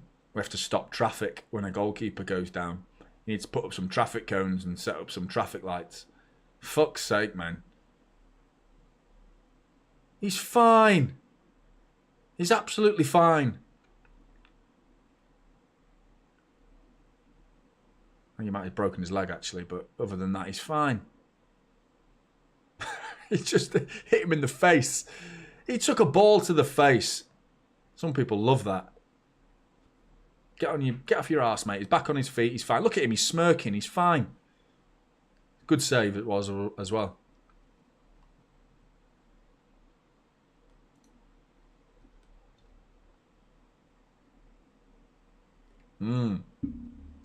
Chelsea goal. Does anyone else want Forest in the Champions League? Hey, I called it 3-4 months ago. I swear, February. I was saying Forest are not going to get Champions League football. They're going to fall off. They're going to start getting silly results. And they have done this season. Didn't they concede? Was it 7? Was it 7 against Brighton? Or was it 5? I think they had 7 put past them at one point. And that's when I was like... And I said it before that. I said it before that result. Or was it 5? Bournemouth 5, Forest 0. I think it might have been. Can't remember. But I remember they got tonked. Absolutely tonked. And it's so harsh to call Nottingham Forest's season a disappointment, considering they were staring relegation in the face. But, I mean, how, like, concrete they were, how solid they were. Like, they look the most established out of everyone outside the top 2. Forget Liverpool and Arsenal. They were the best of the rest for quite some time. And the drop-off in the moments when it matters, it's psychology, man. It's just not knowing what you're doing. And I swear Nuno's not the manager to control emotions for me. But, yeah, currently, Nottingham Forest 65. I mean, this might be outdated, seeing as Chelsea have... Oh, no, Chelsea must... Yeah, they've gone 4th now, Chelsea. Was it 7-0 among... Arsenal 1-1. Ooh! So Bomberclat. I love that word. Who's doing the fake scores? What was it? Oh, right, yeah. Chill out with the fake scores, man. Yeah.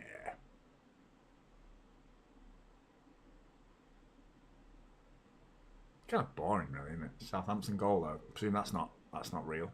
Not fake. Might be. Southampton have scored. We're about to see a Fulham bloody equaliser in a minute. Harry Wilson's away. Crosses it. Cleared by Diaz. But Pereira scuffs it. How are we not clearing the ball? And we got it under the fucking grasps of Edison eventually, but very nearly an equaliser. It was Jimenez who sends Harry Wilson away, who cuts it back. Ruben Diaz with an awkward back heel clearance, but he does the right thing. But it comes to the edge of the area for Pereira, who gets it all wrong. Then Gundogan with a lovely little flick. He's through. He can send Doku away, and he's gone the wrong way. I don't know why he didn't send Haaland away there, but he sent Doku to the byline at least. Here's Jeremy Doku. Jeremy Doku with a shot that's just blocked again. And he's getting into so many dangerous areas, man, Jeremy Doku. And it's what I've been talking about. I think this is where... Great ball. Nunes. Oh, Nunes again with a great run. Little 1-2 between his Portugal partner in Bernardo Silva. Cuts it back and it's blocked for a corner.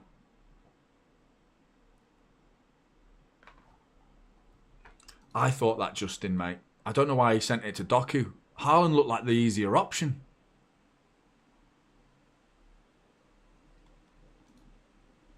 That fat Greek owner at Forest is going to knock Nuno off the pitch if they lose this. Mazarakis, is that his name? Oh, the ball in was a fucking perfect corner, and 3 City players, I think it was all 3 centre-backs, ended up smashing into each other and getting in each other's way. I'm not sure it was all 3 actually, but it was Nico Gonzalez who was nearby, but Akanji and Vardiol getting each other's way. A ball in that just beats the first man. They're the most dangerous corners. If you can get it over that defender that stands on the near post, get it just over him, but not over him enough to the point where the keeper can just catch it. If you get it just dipping into that little zone behind the near post, man, they're lethal. Near post fucking flick-ons like that. Either whether you flick it onto the back post or you flick it straight into the net. Lethal corners. Adama Traore looks like he's playing on the left for Fulham in this second half. And he's got the ball into Pereira. And it's up in the air. We could be looking at a Fulham equaliser if we're not careful here. And this whole afternoon could go tits up if we don't get a second. And we deserve a second, to be honest. We've been far and away the better side in this game. We've created opportunities. Not chances, opportunities. And there's a difference. And it's what we've been lacking in all season. Turning those opportunities into genuine chances. Come on, City. I love a bit of Greek food, though, mate. I do love a bit of Greek.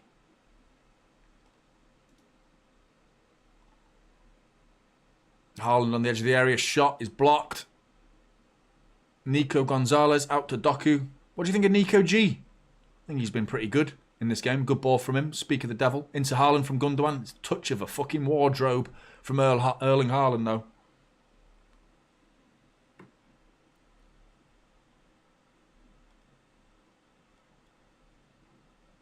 Fuck, man. Sorry. Shit. I'll stop.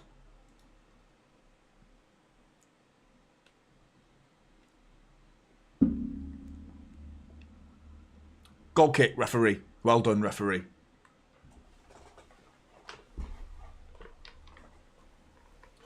I've never had it. What's the difference?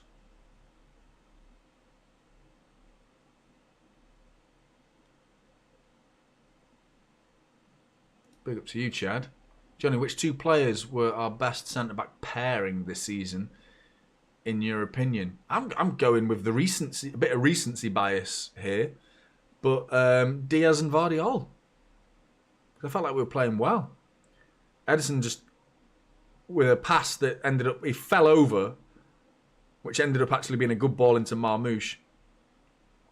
But yeah, I think recently...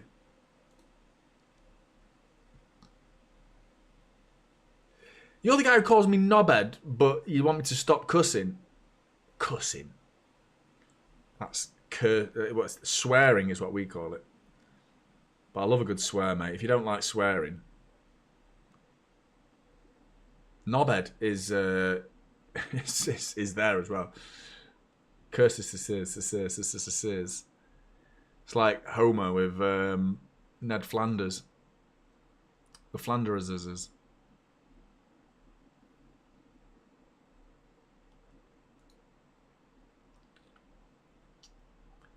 Yeah, I still think I prefer Rodrigo, mate. I still think.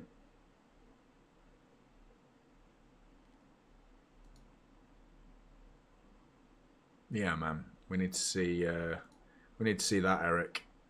Haaland goal would be nice. This game's got a bit of a silly feel to it at the minute, hasn't it? At 1-0, it feels a little bit precarious, and Fulham they're not going down without a Nunes doing that stupid thing he does. He's done that stupid thing he does, and there you go, Gundogan getting back. Those moments where if Nunes has to pass the ball from the left wing position backwards, it's like he goes blind for a minute. There was no one there. Who was he even trying to find there? Nunes has had a good game so far. But it was exactly the same sort of situation. Here he is. Nunes is coming forward now. This is a bit more exciting. Nunes chops in, keeps it alive. Oh, nearly keeps the ball. He was scrambling for the ball there, but he ended up losing out on it. But still, heavily involved in our goal as well, don't forget, because it was his little... He gets the assist for Gundogan's... because it was a shot, wasn't it? But then wins the free kick as well, Nunes. But Nunes passing the ball backwards. What is his problem with going backwards? Crazy pass we just saw. Thankfully, it came to nothing. But it was exactly the same sort of pass we saw against Bournemouth. Bournemouth get a goal. The same pass we saw against United. United win the game. He's got to cut it out, especially if he wants to stay playing at City as a right back.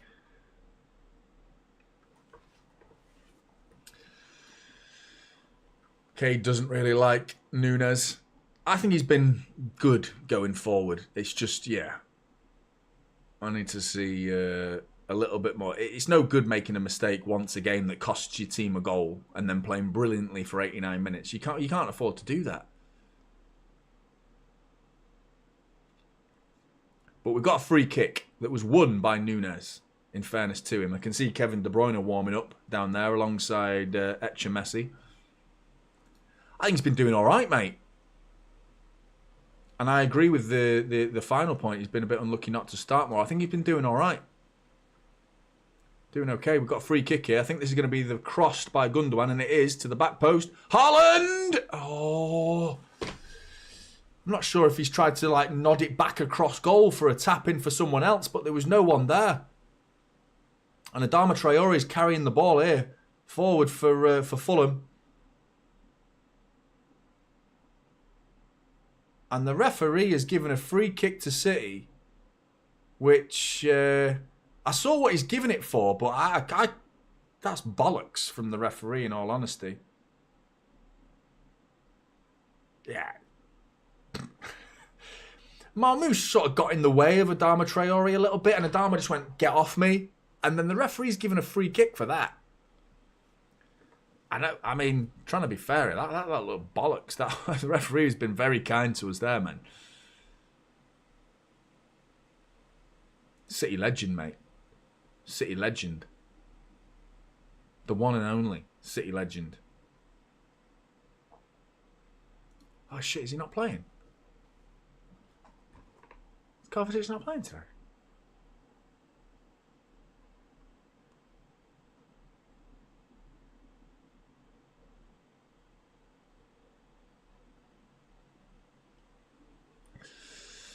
Oh, Kovacic.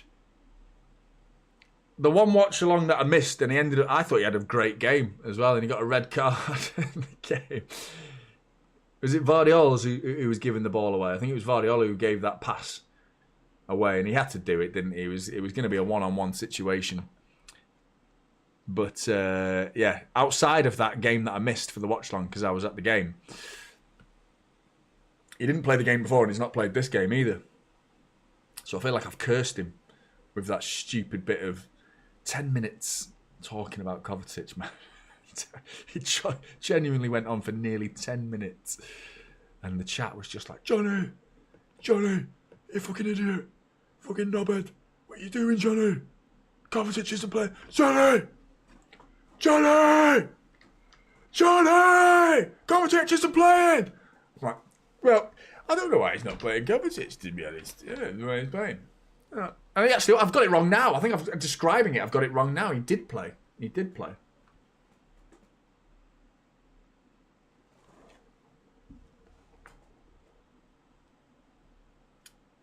was a Bournemouth game, wasn't it?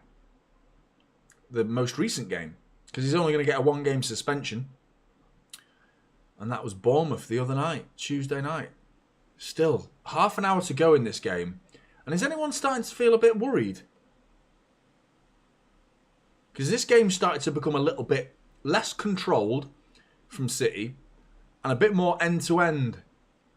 And that suits Fulham, especially when you've got Adama Traore on the pitch, who he likes to carry the ball. I'm going to shut the channel down if Adama Traore scores today. I will shut the channel down. I will delete the channel if Adama Traore scores. Adama Traore whips it in. Robinson. Mamouche. Iwobi's on the pitch, by the way. There's been a couple of substitutions that I've not brought to your attention. Ball whipped in. Edison's ball. Smith Rowe is onto the pitch. And Alex Iwobi is also onto the pitch. What's happened to Smith Rowe? Because he had a season ever. At the beginning of the season, everyone was like, oh, Smith Rowe, what a player. What have Arsenal done? Letting Smith Rowe go. And he's just completely fell off.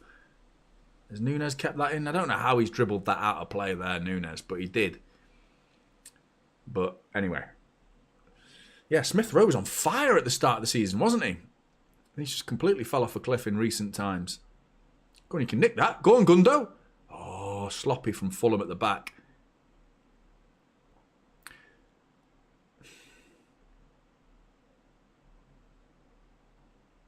Raul Jimenez, equally sloppy. Gets lucky, though. Tom Kearney.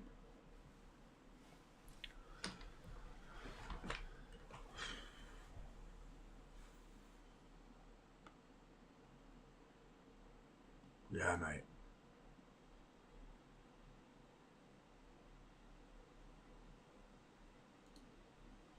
Ryan's off.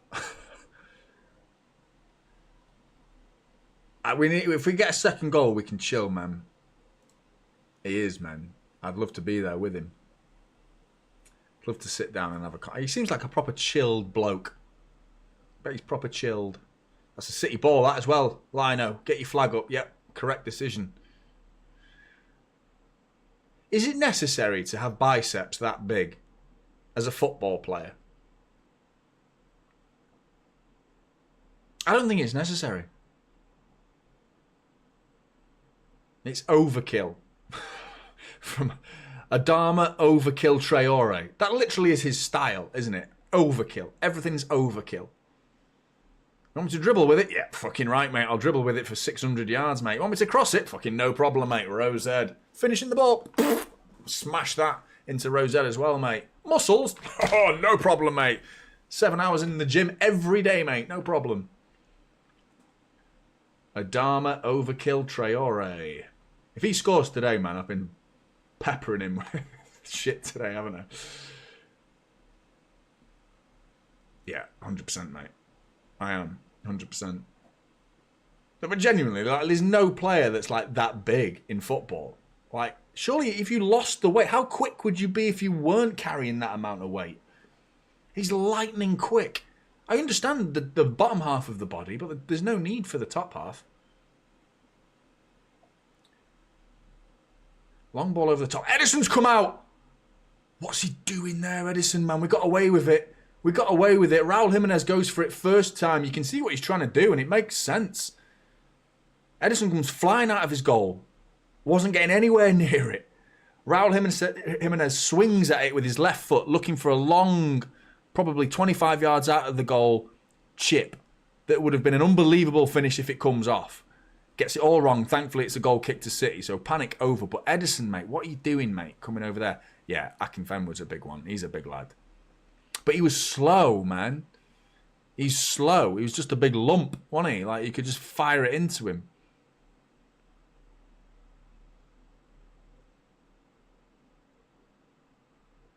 And he loves the little baby oil jobs as well, doesn't he? Adama Traore. Like, he lubes himself up to make himself slippy. Nice and slippy. Adama Slippy Overkill Traore.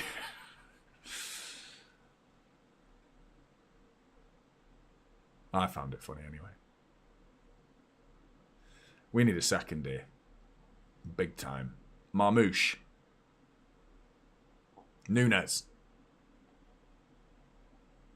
He's making me jittery. Nunes, you don't feel me with confidence on the ball in this second half. None of them really have, in all honesty. It's been quite an underwhelming second half, actually.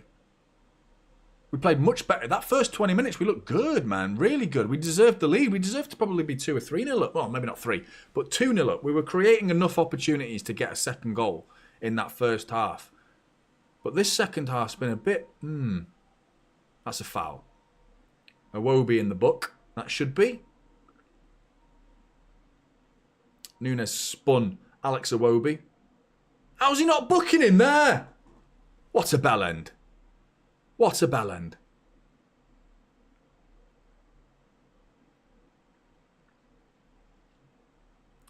Great touch from Nunes. Great ball from Nunes as well. Marmouche is away. Down the right wing. Whip it in, mate. Whips it in. Back post. Oh, it's good clearance by Anderson. Gundogan nods it over to Doku.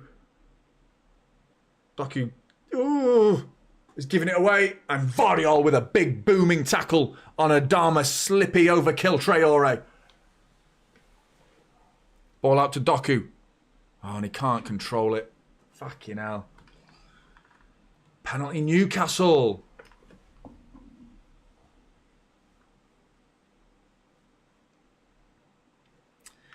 I mean, if they equalise, we're still going through, aren't we, into the Champions League spot? So I mustn't forget that, because I did forget that. I must admit, I forgot that. I thought we needed to win. For the last 10 minutes in my head, I think we need to win. But we actually can afford to draw this and still get Champions League football. But still, it would be a crap way to finish the season. Vardiol, back to Adama Traore. Edison's going to get this, though. And clears it first time. Penalty to Newcastle, eh?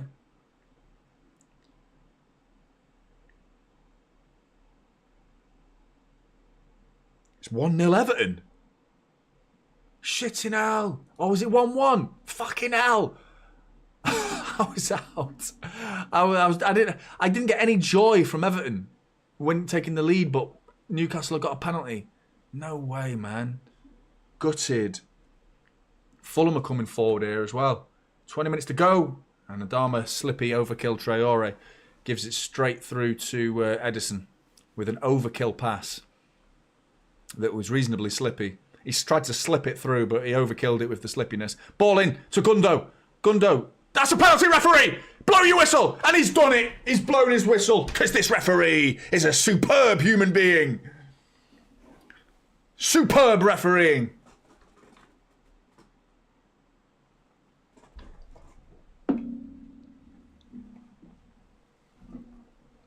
That beer has gone cold to shit. I'm going to swap it for a cold one.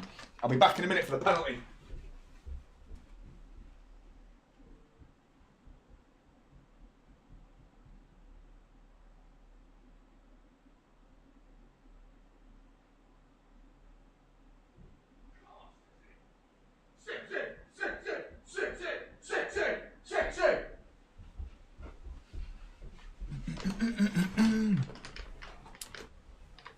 PK.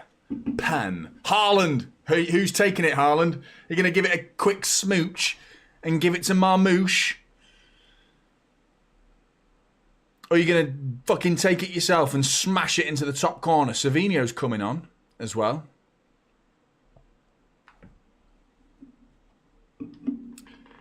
Get bloody Isaac off while knackered.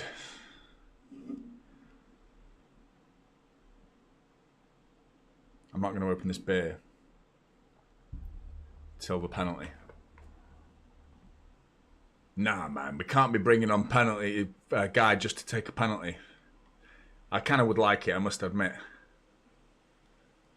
But we got to be burying this, man. Last 5 penalties, Haaland scored 3. 2 of them saved. None of them go in the corner. Just repeat what you did against Spurs. And there was the one against Sporting Lisbon. He smashed that over the bar. Well, it clipped the bar, didn't it? It just clipped the top of the bar away at Sporting Lisbon. And that would have been an equalising penalty as well. And we went on to lose that game.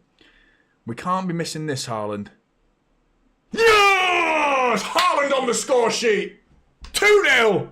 Surely Manchester City will be playing Champions League football next season. Haaland. Come on, City. Buzzing, mate. Absolutely buzzing, man. We needed that so badly because this game had a shit stain written all over it. It really did. We can't be affording to do something silly in this moment because the future of Manchester City was big. You know, we need to sign top draw players. And now, as long as we don't concede 3 goals, we can offer any player that we're interested in Champions League football.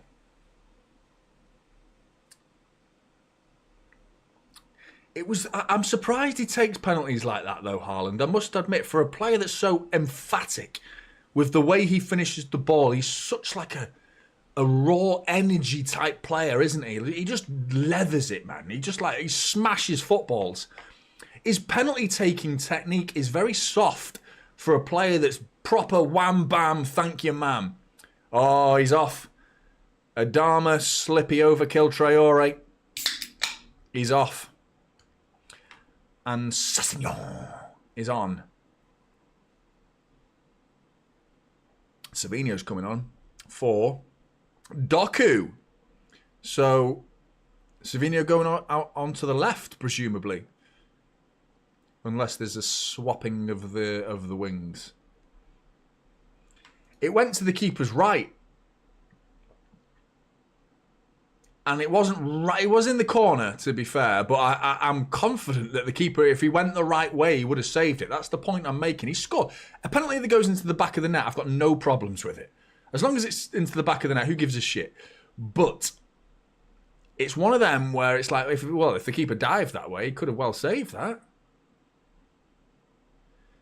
I think Gundogan's had a fantastic game as well. He won the penalty, scored the goal. So an assist and a goal for Mr. Zimmerframe, old man, take him round back and shoot him, Gundogan. And I think he's been very underappreciated in the last few months. I wouldn't go... At Christmas, he was poor, I must admit. He was very underwhelming. Oh, City rocking out the Poznan. All the City fans doing the Poznan in the bottom corner there. Good to see the Poznan in full force. Tackle from Vardiol was a proper shin breaker. Both of them are all right, but Vardiol and Jimenez pulled no punches then. Good to see that. Both back on their feet as well. That's even better to see. And they both just like, yeah, mate, that fucking hurt. That hurt. Are you all right? Yeah, I'm all right, mate. Yeah, good. Let's crack on. Good. Love to see that. That's what I'm all about, man. Love to see that shit. Haaland on the right wing. Great ball into Nunes. Overlap. Nunes cuts it back. Lays it back to Haaland.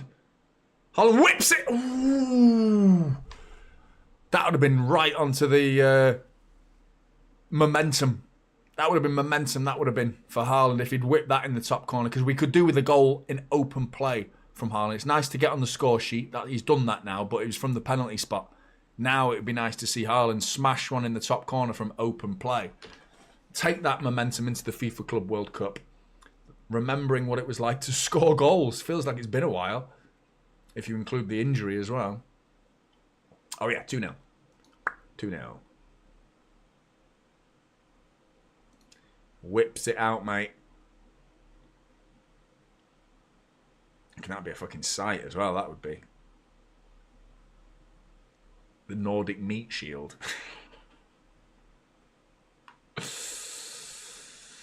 Yeah. The Nordic meat. Big fella, isn't he? Oh, Nico Gonzalez with a vital toe there. Smith Rowe was offering a bit of danger there. Fulham's cross was nodded back across by Sessegnon, but it's out for a goal kick. 14 minutes plus stoppage time to go. City in the lead with 2 goals to our name. And I'm absolutely buzzing.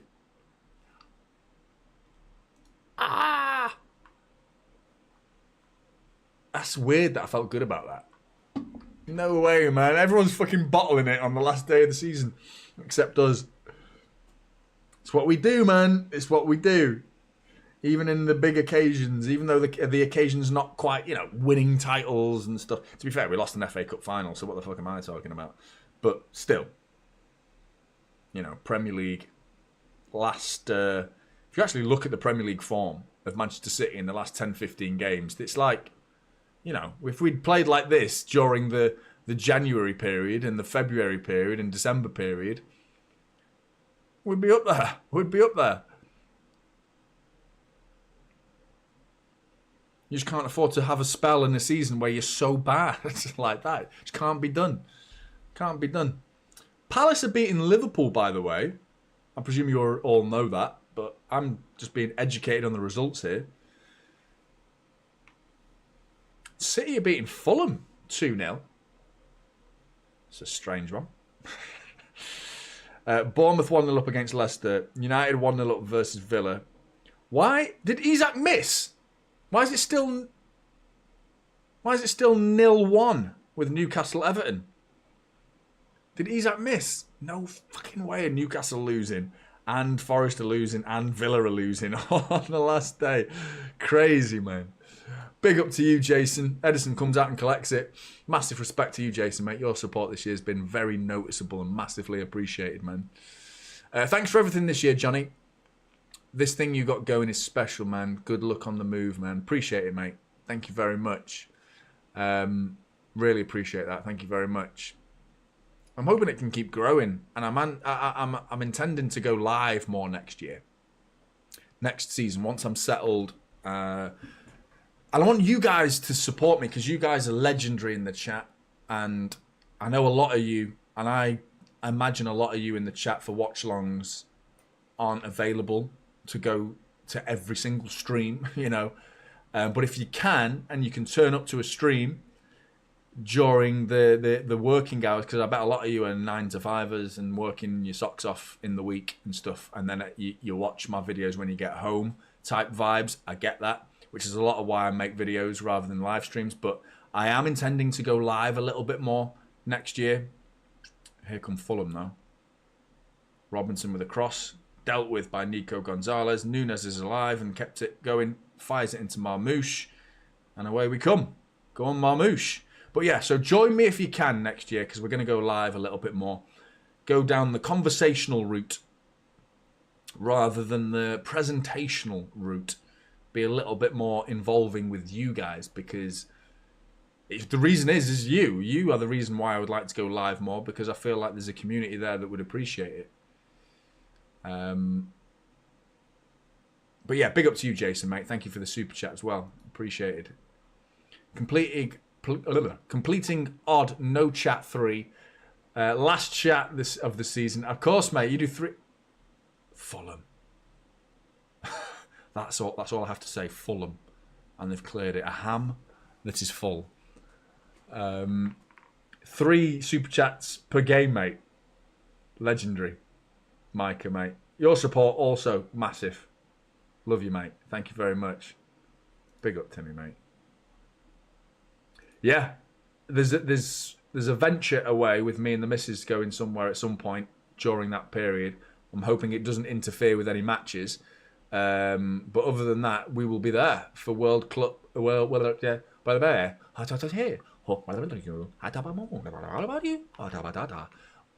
World Cup. That's what I was trying to say.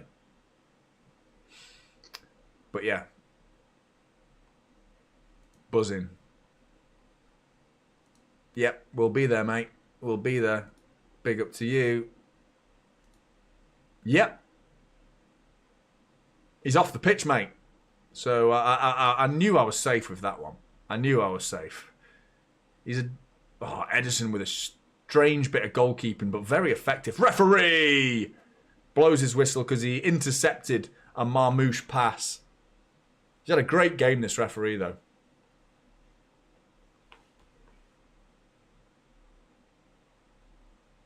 It was mad to see that we are the dirtiest bastards in the league. And those of you that watched the previous video of mine on the channel where I spoke about a lot of stats, basic stats in all honesty, but the defensive numbers, team defensive numbers, not individual defensive numbers. But we are the worst team in the league for tackles won, duels won, interceptions, recoveries, clearances, bottom of the league in all of those departments. And it makes sense because, you know, we have the ball the most. But to be the highest number of yellow cards and the highest number of fouls committed in the league, I thought it was mad. That was crazy. And it's just a real indication of, like, when we lose the ball, we know how susceptible we are to counter-attacks or transitions, whatever the terminology is you like to use. And, we've got to bring players down. It's the way we play. Fernandinho was the expert at it, wasn't he? He was peak yellow card per game, almost, where he'd bring down a player. And quite often he'd commit a yellow card foul that was never given as a yellow card. He was superb at it. But Phil Foden's onto the pitch, everybody. Good to see him play. And Echeverri and De Bruyne are coming on together as well. Huge hug from Pep Guardiola. You can see it down there. A big hug from Pep Guardiola. Oh, it's sad, mate. It's his last game ever. Yeah, I'm with you, Scott, man. It's, the fact that we've won, we should have won. And we've got the Champions League football. At least it's not been that bad. You know, because it could have been no Champions League football, which would obviously be shocking. But here you go. Savinho got to whip this. He's going to cut it back. Nah, Haaland and Savinho, the link-up play was just not there. The chemistry was wrong. I think Haaland's to be blamed there, to be honest. I think Savinho just saw Haaland in the box and then Haaland decided to stop. The moment, you know, when you're playing football and you're about to cross the ball, you look up and then for that split second, you look down to connect with the ball accurately and the player you're looking to pass has done the very opposite thing that you didn't want them to do. It happens in football, it happens. But it's happening all too often with Haaland at the minute. With Doku and Savinho in particular, that link, Haaland's coming off, actually. And so is Gundogan for De Bruyne and Echeverri. But if Haaland just carried on his run then, Savinho just looked, sort of, right, you're going in there to the 6-yard box, fine. Going to whip this across. But Haaland stopped. And Foden was there for the cutback as well. He could have cut it back to Foden. But why did Haaland stop there? Strange decision. Strange. Did I just see someone say 2-0 Everton? Fuck, no way, man. Talk about bottle jobs. So, what's going on with the league table now? Who's going to be playing Champions League? I'm bored of Chelsea. I don't want Chelsea in there.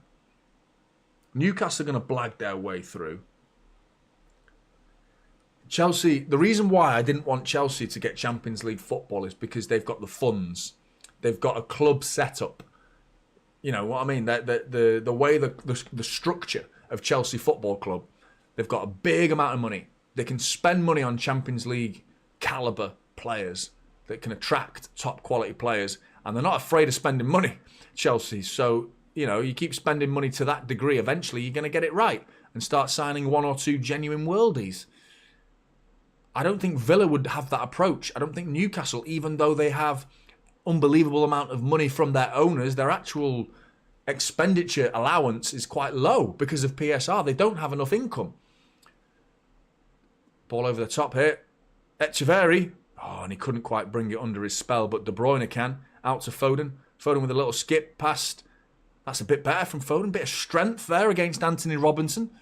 Didn't win the ball, but still showing a bit of tenacity there from Foden. But yeah, Chelsea, I think that makes Chelsea a problem for next year, for everyone, for Liverpool, for Arsenal, for City. because they're going to have, like, we can attract big players now. We are Chelsea, whereas last season they had to spend so much money, but they were struggling to get the top draw players because it's not they couldn't offer Champions League football, whereas now they can. So, yeah, I didn't want to see them getting in. I wanted Forest to actually win, in all honesty. But Villa could be dropping out. And the form they've been in recent weeks as well. Going away to United, you'd have thought they're through. And they're not. They're currently in 6th on goal difference.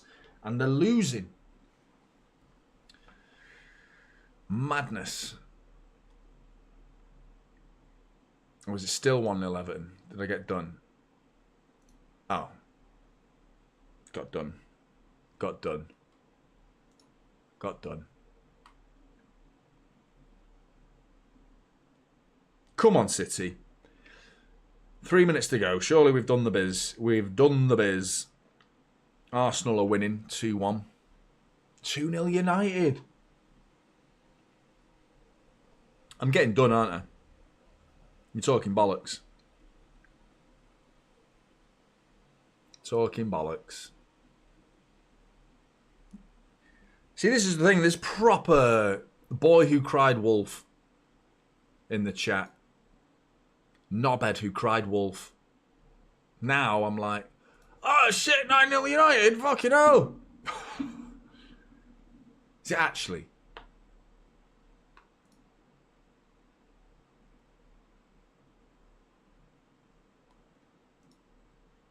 I don't trust anybody anymore. Corner ball to Fulham. Clean sheet would be nice. What the fuck?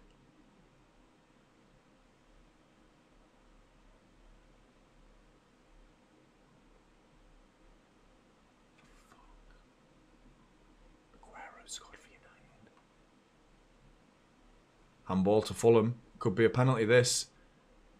There's enough time for a bloody equaliser here as well.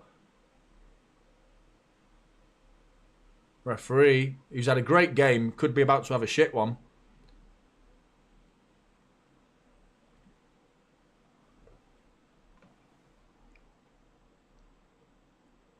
Can't believe Aguero scored for United, but that's beside the point. It's a very strange season.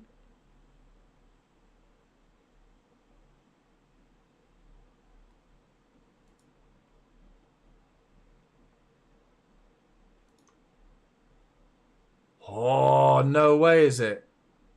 You're bullshitting me.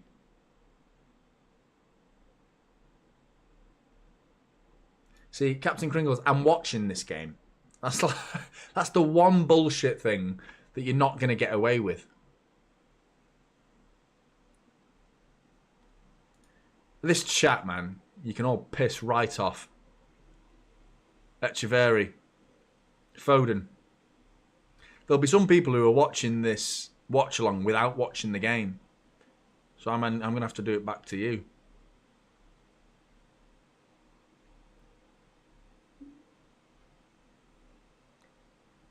So it's not 1-1.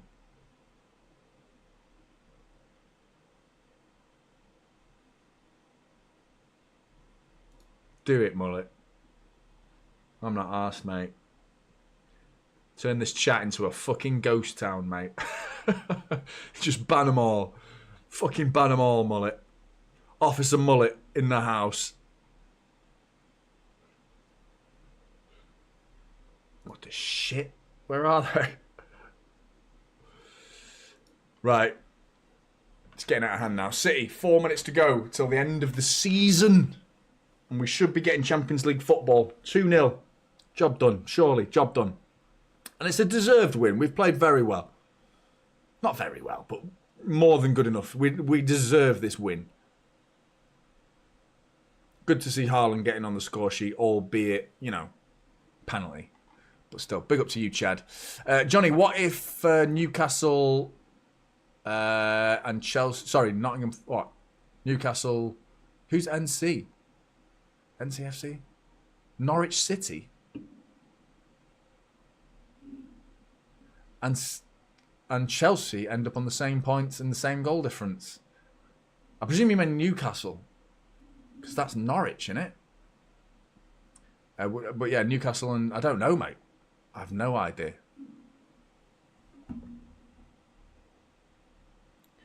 But yeah, I have no idea what's going on, to be honest, because the chat's just doing me dirty at the minute. They're absolutely taking the piss. Come on, people, smash them likes up. I always forget to ask. Oh, what are you doing?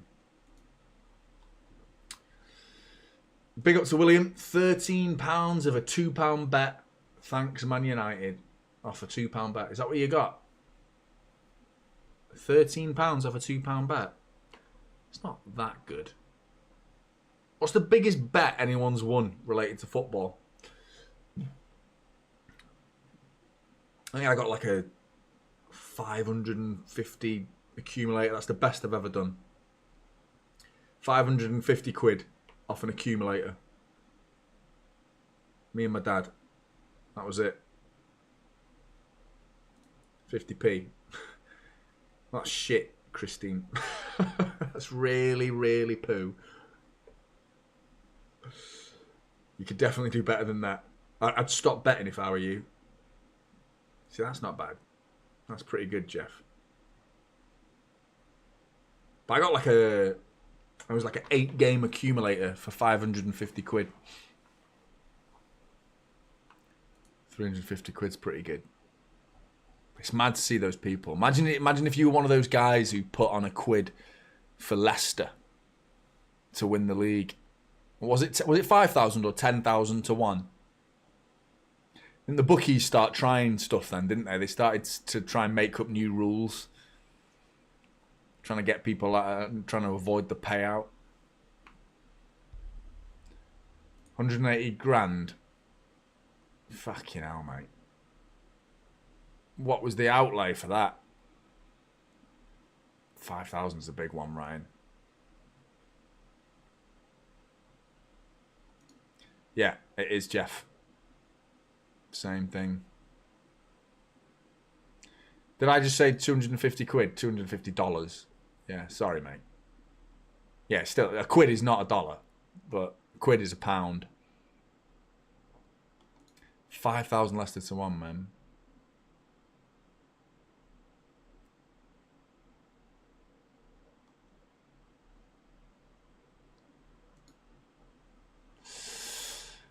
Eight seconds remain before the season to forget is over.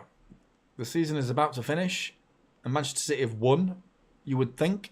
Is anyone else just like a bit? Right, and we move. We go forward. Let's move forward now.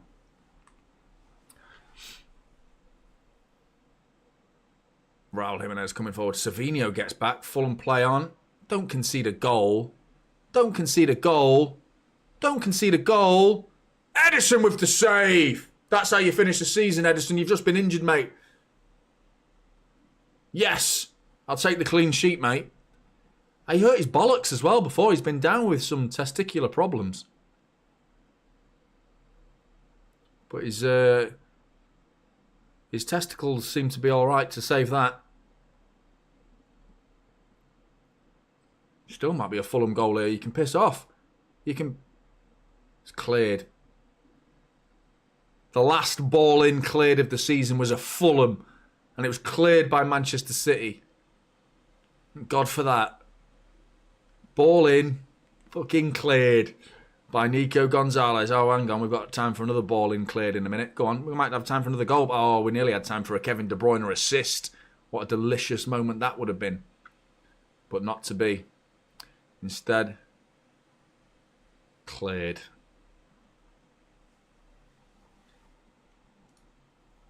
That's mental.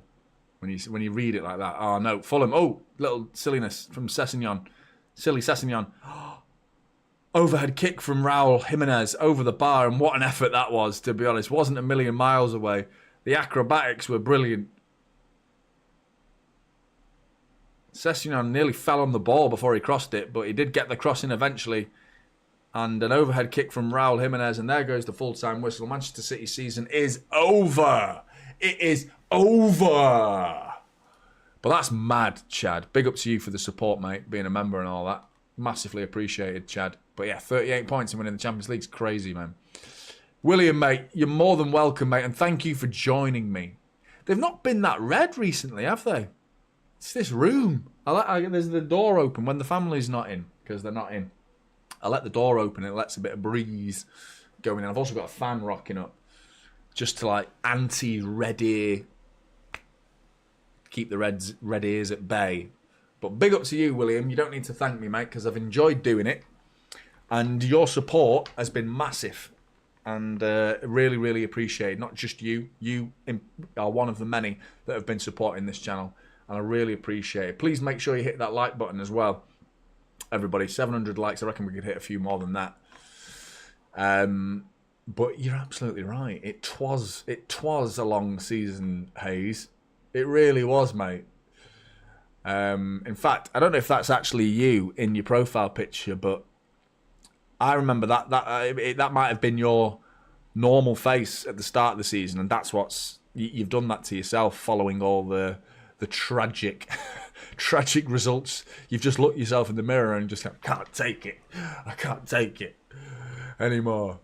It's been a season to forget, but one to maybe remember in a weird sort of sadistic, self-loathing, sort of self-reflective sort of way, if that makes any sense, to sort of remind ourselves, ground us a little bit, bring us back down to earth, remind us of how football is. You know, it's not all glory, winning every year. You don't win every year. This is a reminder of that, Manchester City fans. Take it on the chin. We have to accept it. We move. We've been humbled. We said stay humble. And here we are. We've been humbled. So, yeah. Take it on the chin and we move forward. Next season, though, that word humble, mate, if we win anything next year, the word fucking humble starts getting thrown about. But I tell you what we're going to be looking forward to in the summer is a bit of juicy transfer news. A new setup as well. That'll be new. And the announcement of 115, the 115 charges, which I still believe is going to be a good announcement for Manchester City fans, where we can look forward and, laugh at everybody. And I said it, at Christmas, that this could be the year we win nothing, but at the end of the year we end up celebrating the 115 charges. I said that a long time, and I said it many times on this channel, that this is the year to not win an actual trophy, but to win a different type of trophy. A trophy where you can put to bed all of the charges and the accusations. And the accusations aren't going anywhere, by the way. They're going to keep coming. They're going to keep flooding in, 100%. But the idea that we can just keep playing football at this standard without worrying about some off-the-field decision that's going to ruin the legacy of this football club as well as the future of this football club, getting rid of that would be huge. And who knows? Maybe that's why Wirtz didn't sign. I still believe that's a big factor. I still think Wirtz not signing for this football club is it's a painful one to take, but we've got to move on from it now, by the way. So let's put that statement out there. Let's fucking move on. Come on, let's move on. Point one, it hurts, it stings, but we have to move on. The next point is, why is he choosing Liverpool over City? If it's just footballing reasons, fine. Certainly, it won't be geographical. I mean, if you've taken a drive around Liverpool, mate, it's not going to be geographical. It's not going to be that. You know, what the project? Maybe something's been sold to him from Arne Slot. Maybe playing under Pep. Maybe his creativity would be stifled under Pep Guardiola. Then go fuck yourself, mate. Whatever, mate. I think that's bollocks. If you're bigger than Pep, then you're not worthy of being at this football club, because Pep's bigger than you, much bigger than you. I still think the 115 charges, considering the rumours that came from Germany, there's a lot of respect going on for Kevin De Bruyne here, and it's great to see. But the rumours and the accusations of being cheats and all the allegations started with Der Spiegel, that publication, going and linking up with the likes of Rui Pinto, that Portuguese hacker who provided all the information by illegally hacking Manchester City and providing the information and hacking the information, whether it be doctored, fabricated, whatever you want to call it. This information was handed to Der Spiegel, and then Der Spiegel then released that information to the world, but having come from Germany, Germany media then got this image of Manchester City that were the biggest cheats in the world. So any player coming over from Germany that was in particular a German national, if you're a German international and you joined the cheats, you joined the cheats. You know, Gundogan was already here, don't forget. But you joined the cheats? What? Wirtz and his future legacy as a German international may be brought into question.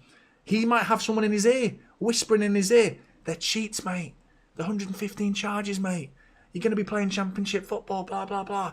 All that shit. And I mean, who's to blame him? Because he doesn't know. You know, he could have been brainwashed. Bit of copium. Big up to you, Chad, mate. Next time, mate. Big up to you. Massive love. Massively appreciate the super chat, mate. But yeah, we got to move, man. We got to move. Gramsy, if we end up playing Champions League football in the Championship. Oh, man. That's not happening. No way, man. Big up to you, Joel. Big love to California.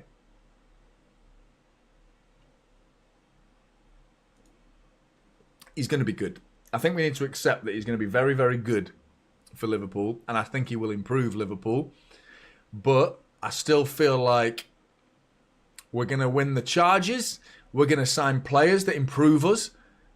And when you get signed as a player that's a good player and you have Pep Guardiola as your coach, I feel like the club could come back next season stronger and better than ever.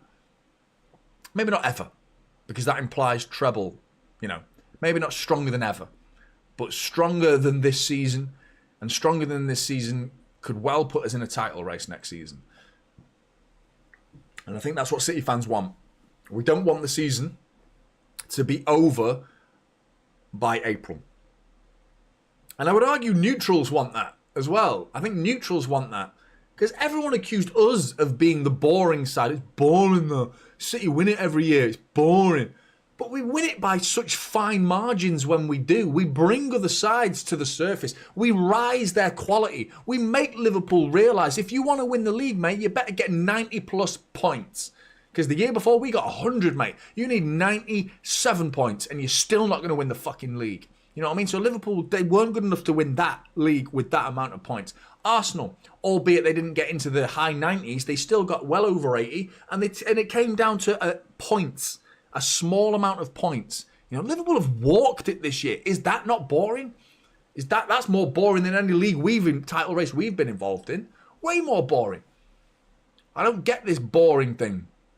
On the pitch, if your preference for style of play is this gung-ho attacking football that creates goals and, you know, I feel like, yeah, this season we've been more boring than ever because when you have possession-based football, a lot of the time the ball does get moved from side to side. But when you pick your moments and you're precise with those killer moments where you decide to up the ante and go into that attacking mode, and those moments where you go for the jugular and you kill the opposition with those moments, then it's exciting. We've played scintillating, exciting football with Pep Guardiola. I don't think you sign Jeremy Doku if your intention is to bore the audience, is to bore the fan base. You don't sign Sterling. You don't sign Sane.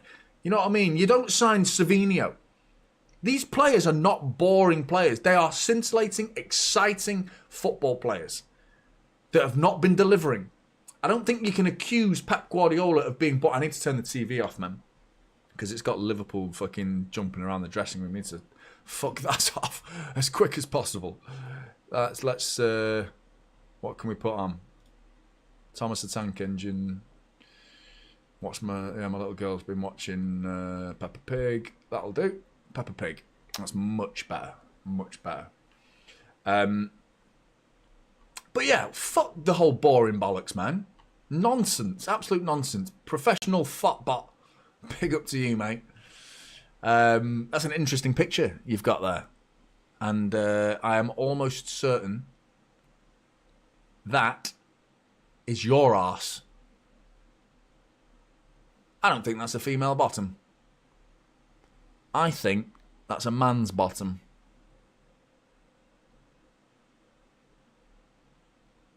I think you've got your bottom or another man's bottom as your profile picture, and you are catfishing the whole chat, who is probably getting a bit giddy, swelling up a little bit, getting a bit jolly in the chat, and you've done them dirty, mate.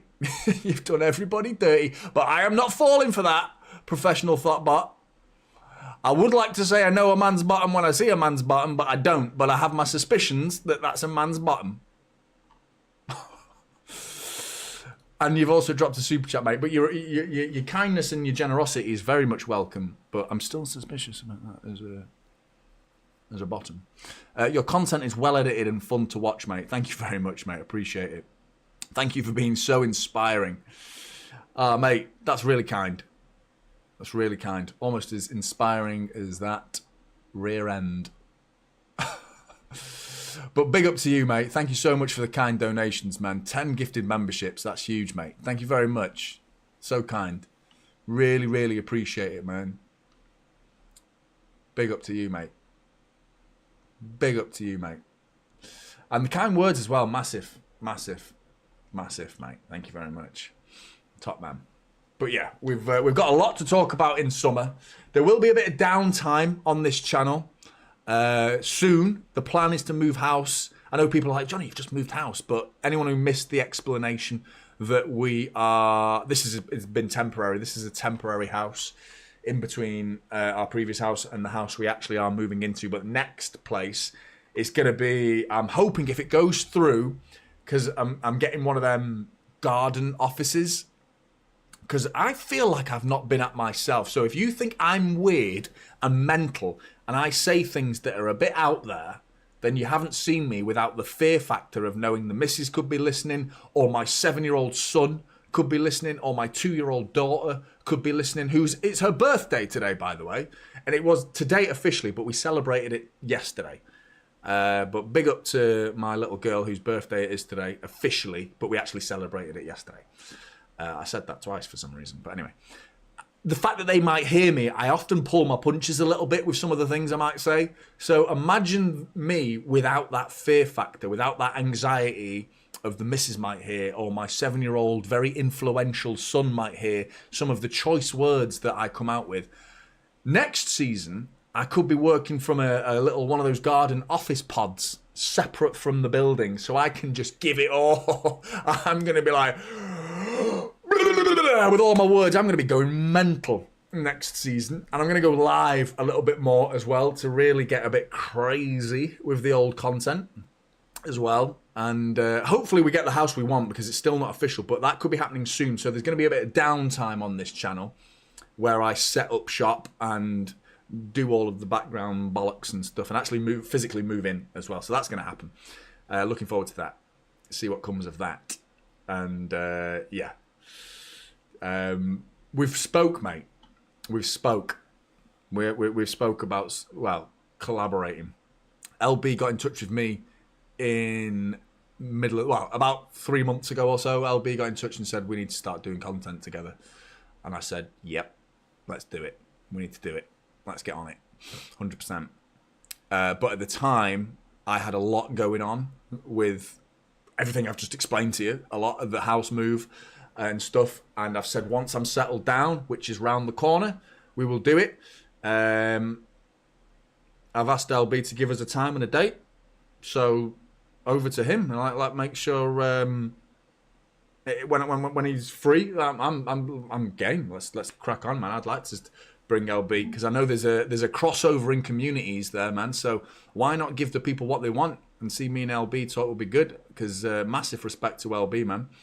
A lot of the inspiration behind starting this channel was City Extra and Geordie and LB, and seeing what they were doing. I thought, that looks good, man. It looks fun. You know, a lot of the inspiration. There was others out there that inspired me, but yeah, you know, I thought, why the hell not? But yeah, hopefully me and LB can link up, man. It'll be good. Gramsy, appreciate it, mate. Your support has been legendary as well. In recent weeks in particular, man, you've been dropping massive donations. So big up to you, mate.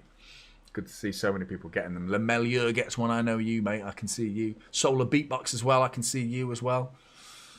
Recognise these names, man. Big up to you guys. Big up.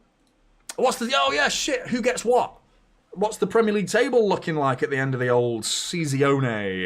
The old Premier League season. How's it finished? No way. I can't believe Villa fell out, man. They fell out.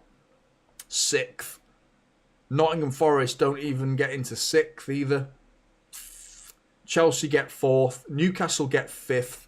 City finish on 71 points. 2 points ahead of Chelsea. It's good to see that gap between 3rd and 4th as well, you know. And even Newcastle as well. It's finishing 5 points ahead of Newcastle. I don't think many City fans would have said that. You know, I'm looking at the wrong camera. There's a camera there. That's not the camera that's on. That's the camera that's on.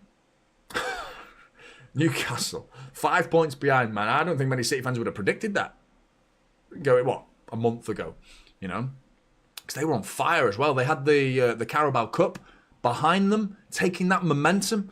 But they've got Champions League football, so I think that's all that they cared about. They've got Champions League football, and they can consider themselves lucky this season. They got away with it because 5 places are being handed out. Next season, you will not be that lucky.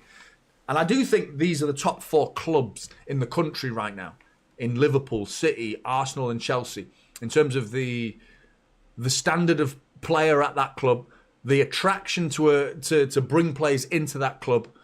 I think the table makes sense in recent, certainly this year. The only thing the only standout is City being 3rd, actually, in the top area. I think the rest of the table makes sense. I think if you look at and Forest being in 7th, I think that's a massive surprise, of course. But if you look at the top 10, out of City and Forest, is anyone else a surprise this season where they are? I don't think so. I think most people would have expected City to be 2nd or 1st rather than 3rd.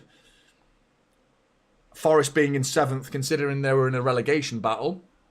But other than that, the table makes sense and is kind of a continuation of previous times for those football clubs that I'm talking about. Newcastle as well, but they've got a piece of silverware behind them. But this year, getting Champions League football, have Newcastle learn from the mistakes that they made when they were last in the Champions League? Because they got the group of death and they got battered, didn't they, in that final stages of that Champions League campaign. They got knocked out in the group stages and that massively impacted their form in the league. So it'll be interesting to see how well they spend. Can they improve the squad depth? I think Chelsea will do that because they've got no problems with squad depth. Their problem is squad quality. They need a superstar or two to complement the likes of Cole Palmer. And I think having Champions League football, they'll get that. If Liverpool are seemingly getting Florian Wirtz and complementing the fullback situation when they get Robertson, who's on the decline, Alexander Arnold's on his way out, they're getting Frimpong and Kirkes and Wirtz. Team to beat. We are definitely not going into next season as favourites. If they sign those 3 players, they are surely the favourites. And then maybe you could put a bit of reverse psychology on it and glass half full type approach. Pressure on you, Liverpool. You better win the league. You've signed those players. You better go and win the league then. You know, that's pressure. And can you handle that pressure? Because don't think many people were saying Arne Slot's going to win the league in his first year. He came in without that pressure. Now, pressure's on you, mate. You got to win the league. City are in a rebuild. You know, we got to take our time, get it right. Rebuilds don't happen overnight. You got to take your time. So, yeah, City being back in a title race is the target for me next season. Saying we're winning the league next year is stupid at this point. You know, the transfer window's not even open. So let's see who we sign, first of all. Let's see what the oppositions do in terms of signing. Arsenal as well, the pressure's on them because they've gone, this season was their year for the 5th year in a row, well, 3rd year in a row. You know what I mean? This was their year. Netflix FC, man, next season. So next season for Arsenal. Again, next season. And season fucking 8 by the time they win it, but we'll see. We'll see. But I want to see City challenging next year. We cannot fall away like we've done this season. We can't have a Christmas period like we did this year because albeit we fell miles away from Liverpool, we still ended up having that final third of the season where we win most of our games. We weren't quite as good as previous years, but the final 10 to 12 games of the season, we won most of them.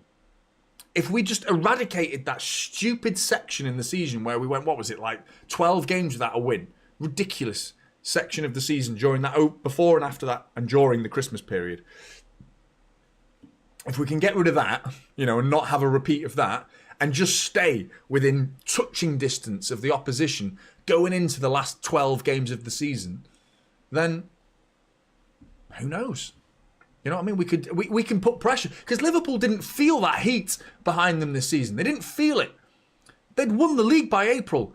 They could go into games knowing it doesn't really matter if we lose, because we're fucking 5-6 points ahead of Arsenal, and then the next week we're 9 points ahead of Arsenal. Oh, now we're 11 points ahead of Arsenal. It didn't matter. There was no heat behind them. Let's see how they handle the pressure. Let's see how they handle the heat. And if we can just stay within touching distance of Arsenal and Liverpool, whoever it may be, even if which we notoriously do, by the way, we don't start the seasons well, and we do have off periods, in particular in winter, but to the degree that we did this season was too big. You can't afford to do that and expect to win the league and come back from that. It's not realistic.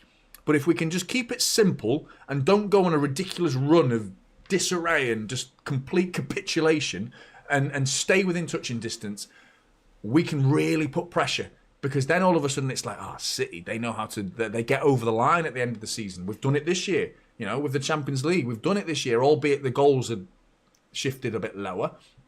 Let's see next season.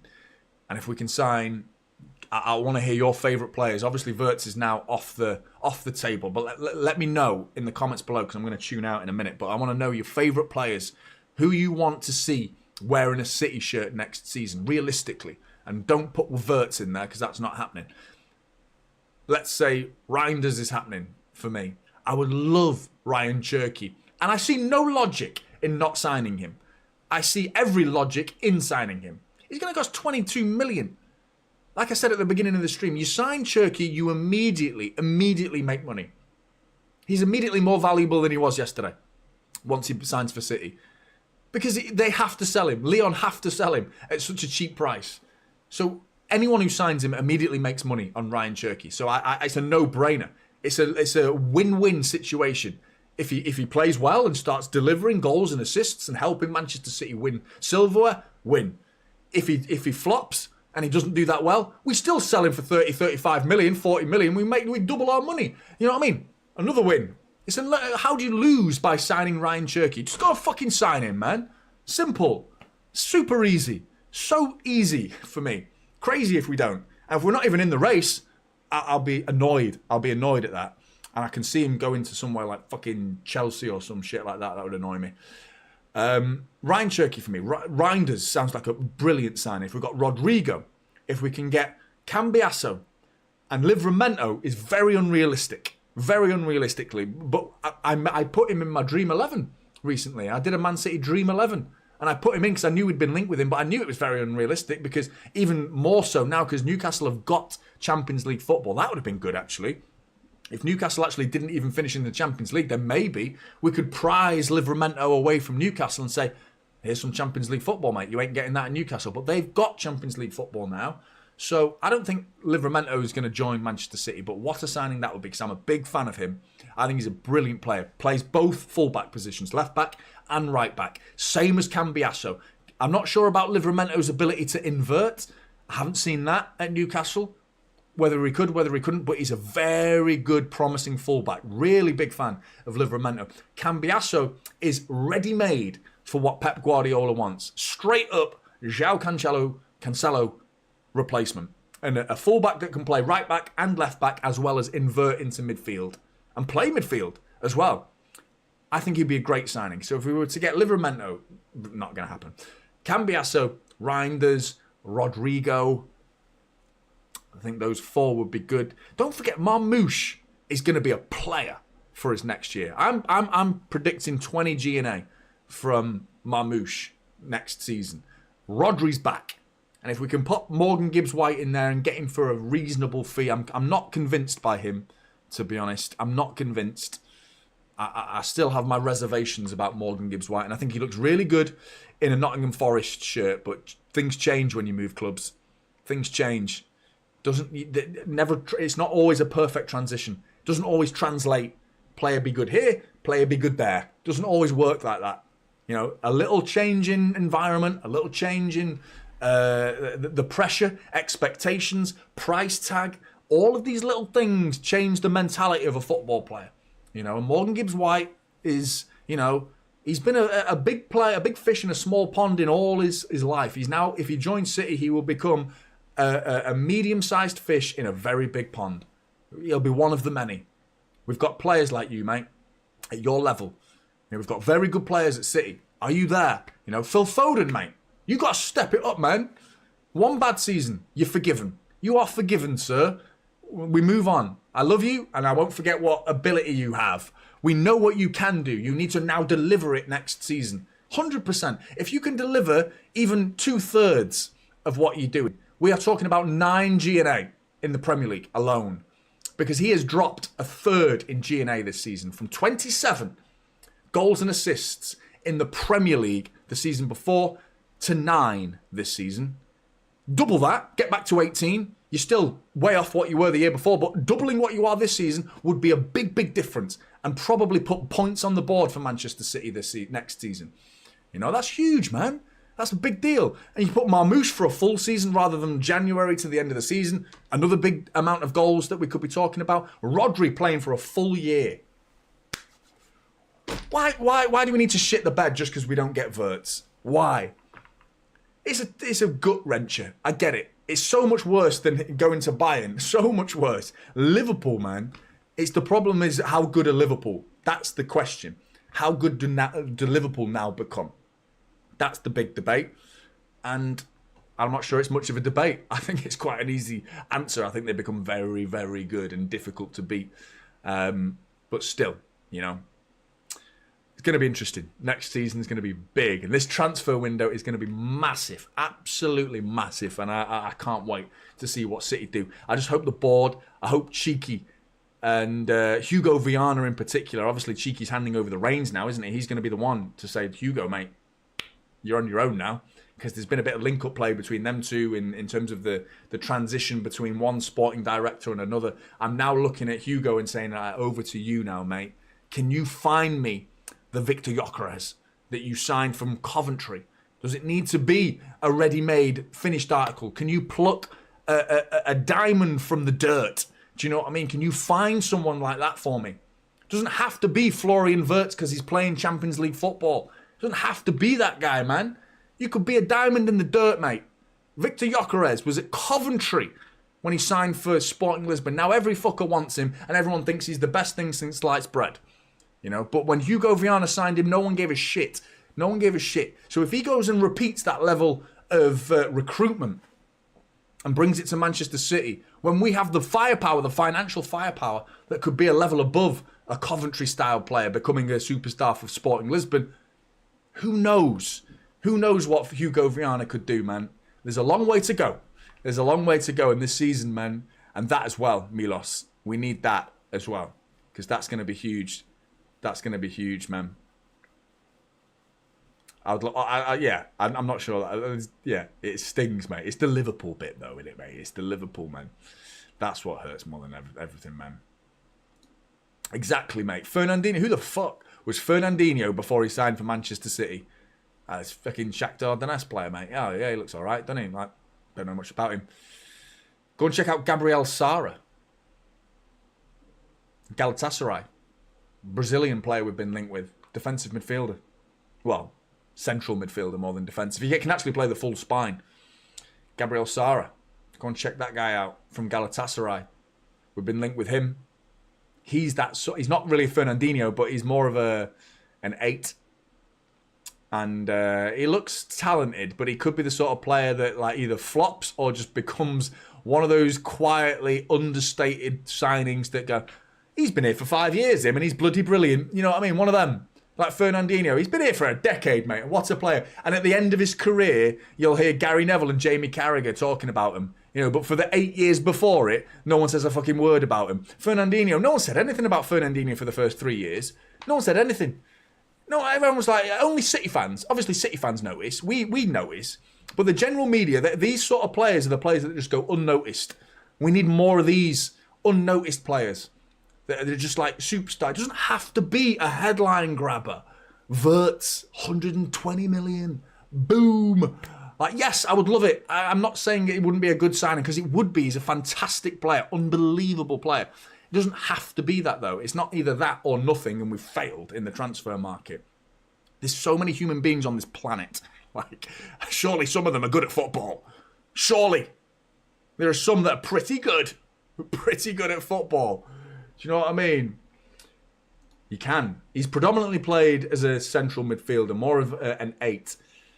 And I'm not sure how much we'd have to pay for him either, because I think he's contracted until 2029. Sarah as well, but another one that not many people are talking about, but we've been linked with him. But Rodrigo to City as well, I think that would be brilliant. I'm with you, Devious. I think he'd be... Not everyone agrees with you, by the way. A lot of City fans think he'd be a flop. Bit lightweight. I think it was Lee who was saying he's lightweight, and I have a tendency to agree with him in the description of being lightweight. But I do think he would offer something that we're not really getting this season. We haven't really... you think about the players that have gone. We're talking about getting rid of players, but I'm looking at the players that have already gone. In Mahrez, 20 G&A at least every season. And Alvarez, another 20 G&A. Gone. We didn't replace him. So where were those goals coming from? They weren't coming from anywhere. You weren't getting them from Savinho. You weren't getting them from Doku. I think we got Doku to 11 by the end of the season. Foden, I think, was around 12 as well this season. And he played 300 more minutes than Doku. So, not been impressed, in all honesty, by either of those this season. But we need Foden to get back to his best. But Blues, I'm going to have to shoot because I've just heard my lad just come back from downstairs. So, big up to everyone. Thank you for smashing the likes as well. See if we can get over 900 likes would be good. But we won. We won. And we're into the Champions League. We move now. We've got a transfer market to look forward to. I'm excited. I'm excited thinking about the possibilities. I know it's like, we didn't get Wirtz. But we move on, man. We've got to move on from Wirtz. I feel like I'm speaking to myself more than anybody because I'm still feeling the pain, I must admit. But, yeah, man. Big up to you, Captain Kringles. Even though you're a secret Scouser, finding out that you were a Scouser halfway into the season was probably worse than finding out that Wirtz was joining Liverpool, to be honest. That was more of a gut wrencher than anything. That we'd been having some lovely, lovely conversations throughout the course of the first half of the season. To find out you were a Scouser was a real kick in the bollocks, mate. It was. It was, mate. It was. But big up to you, mate.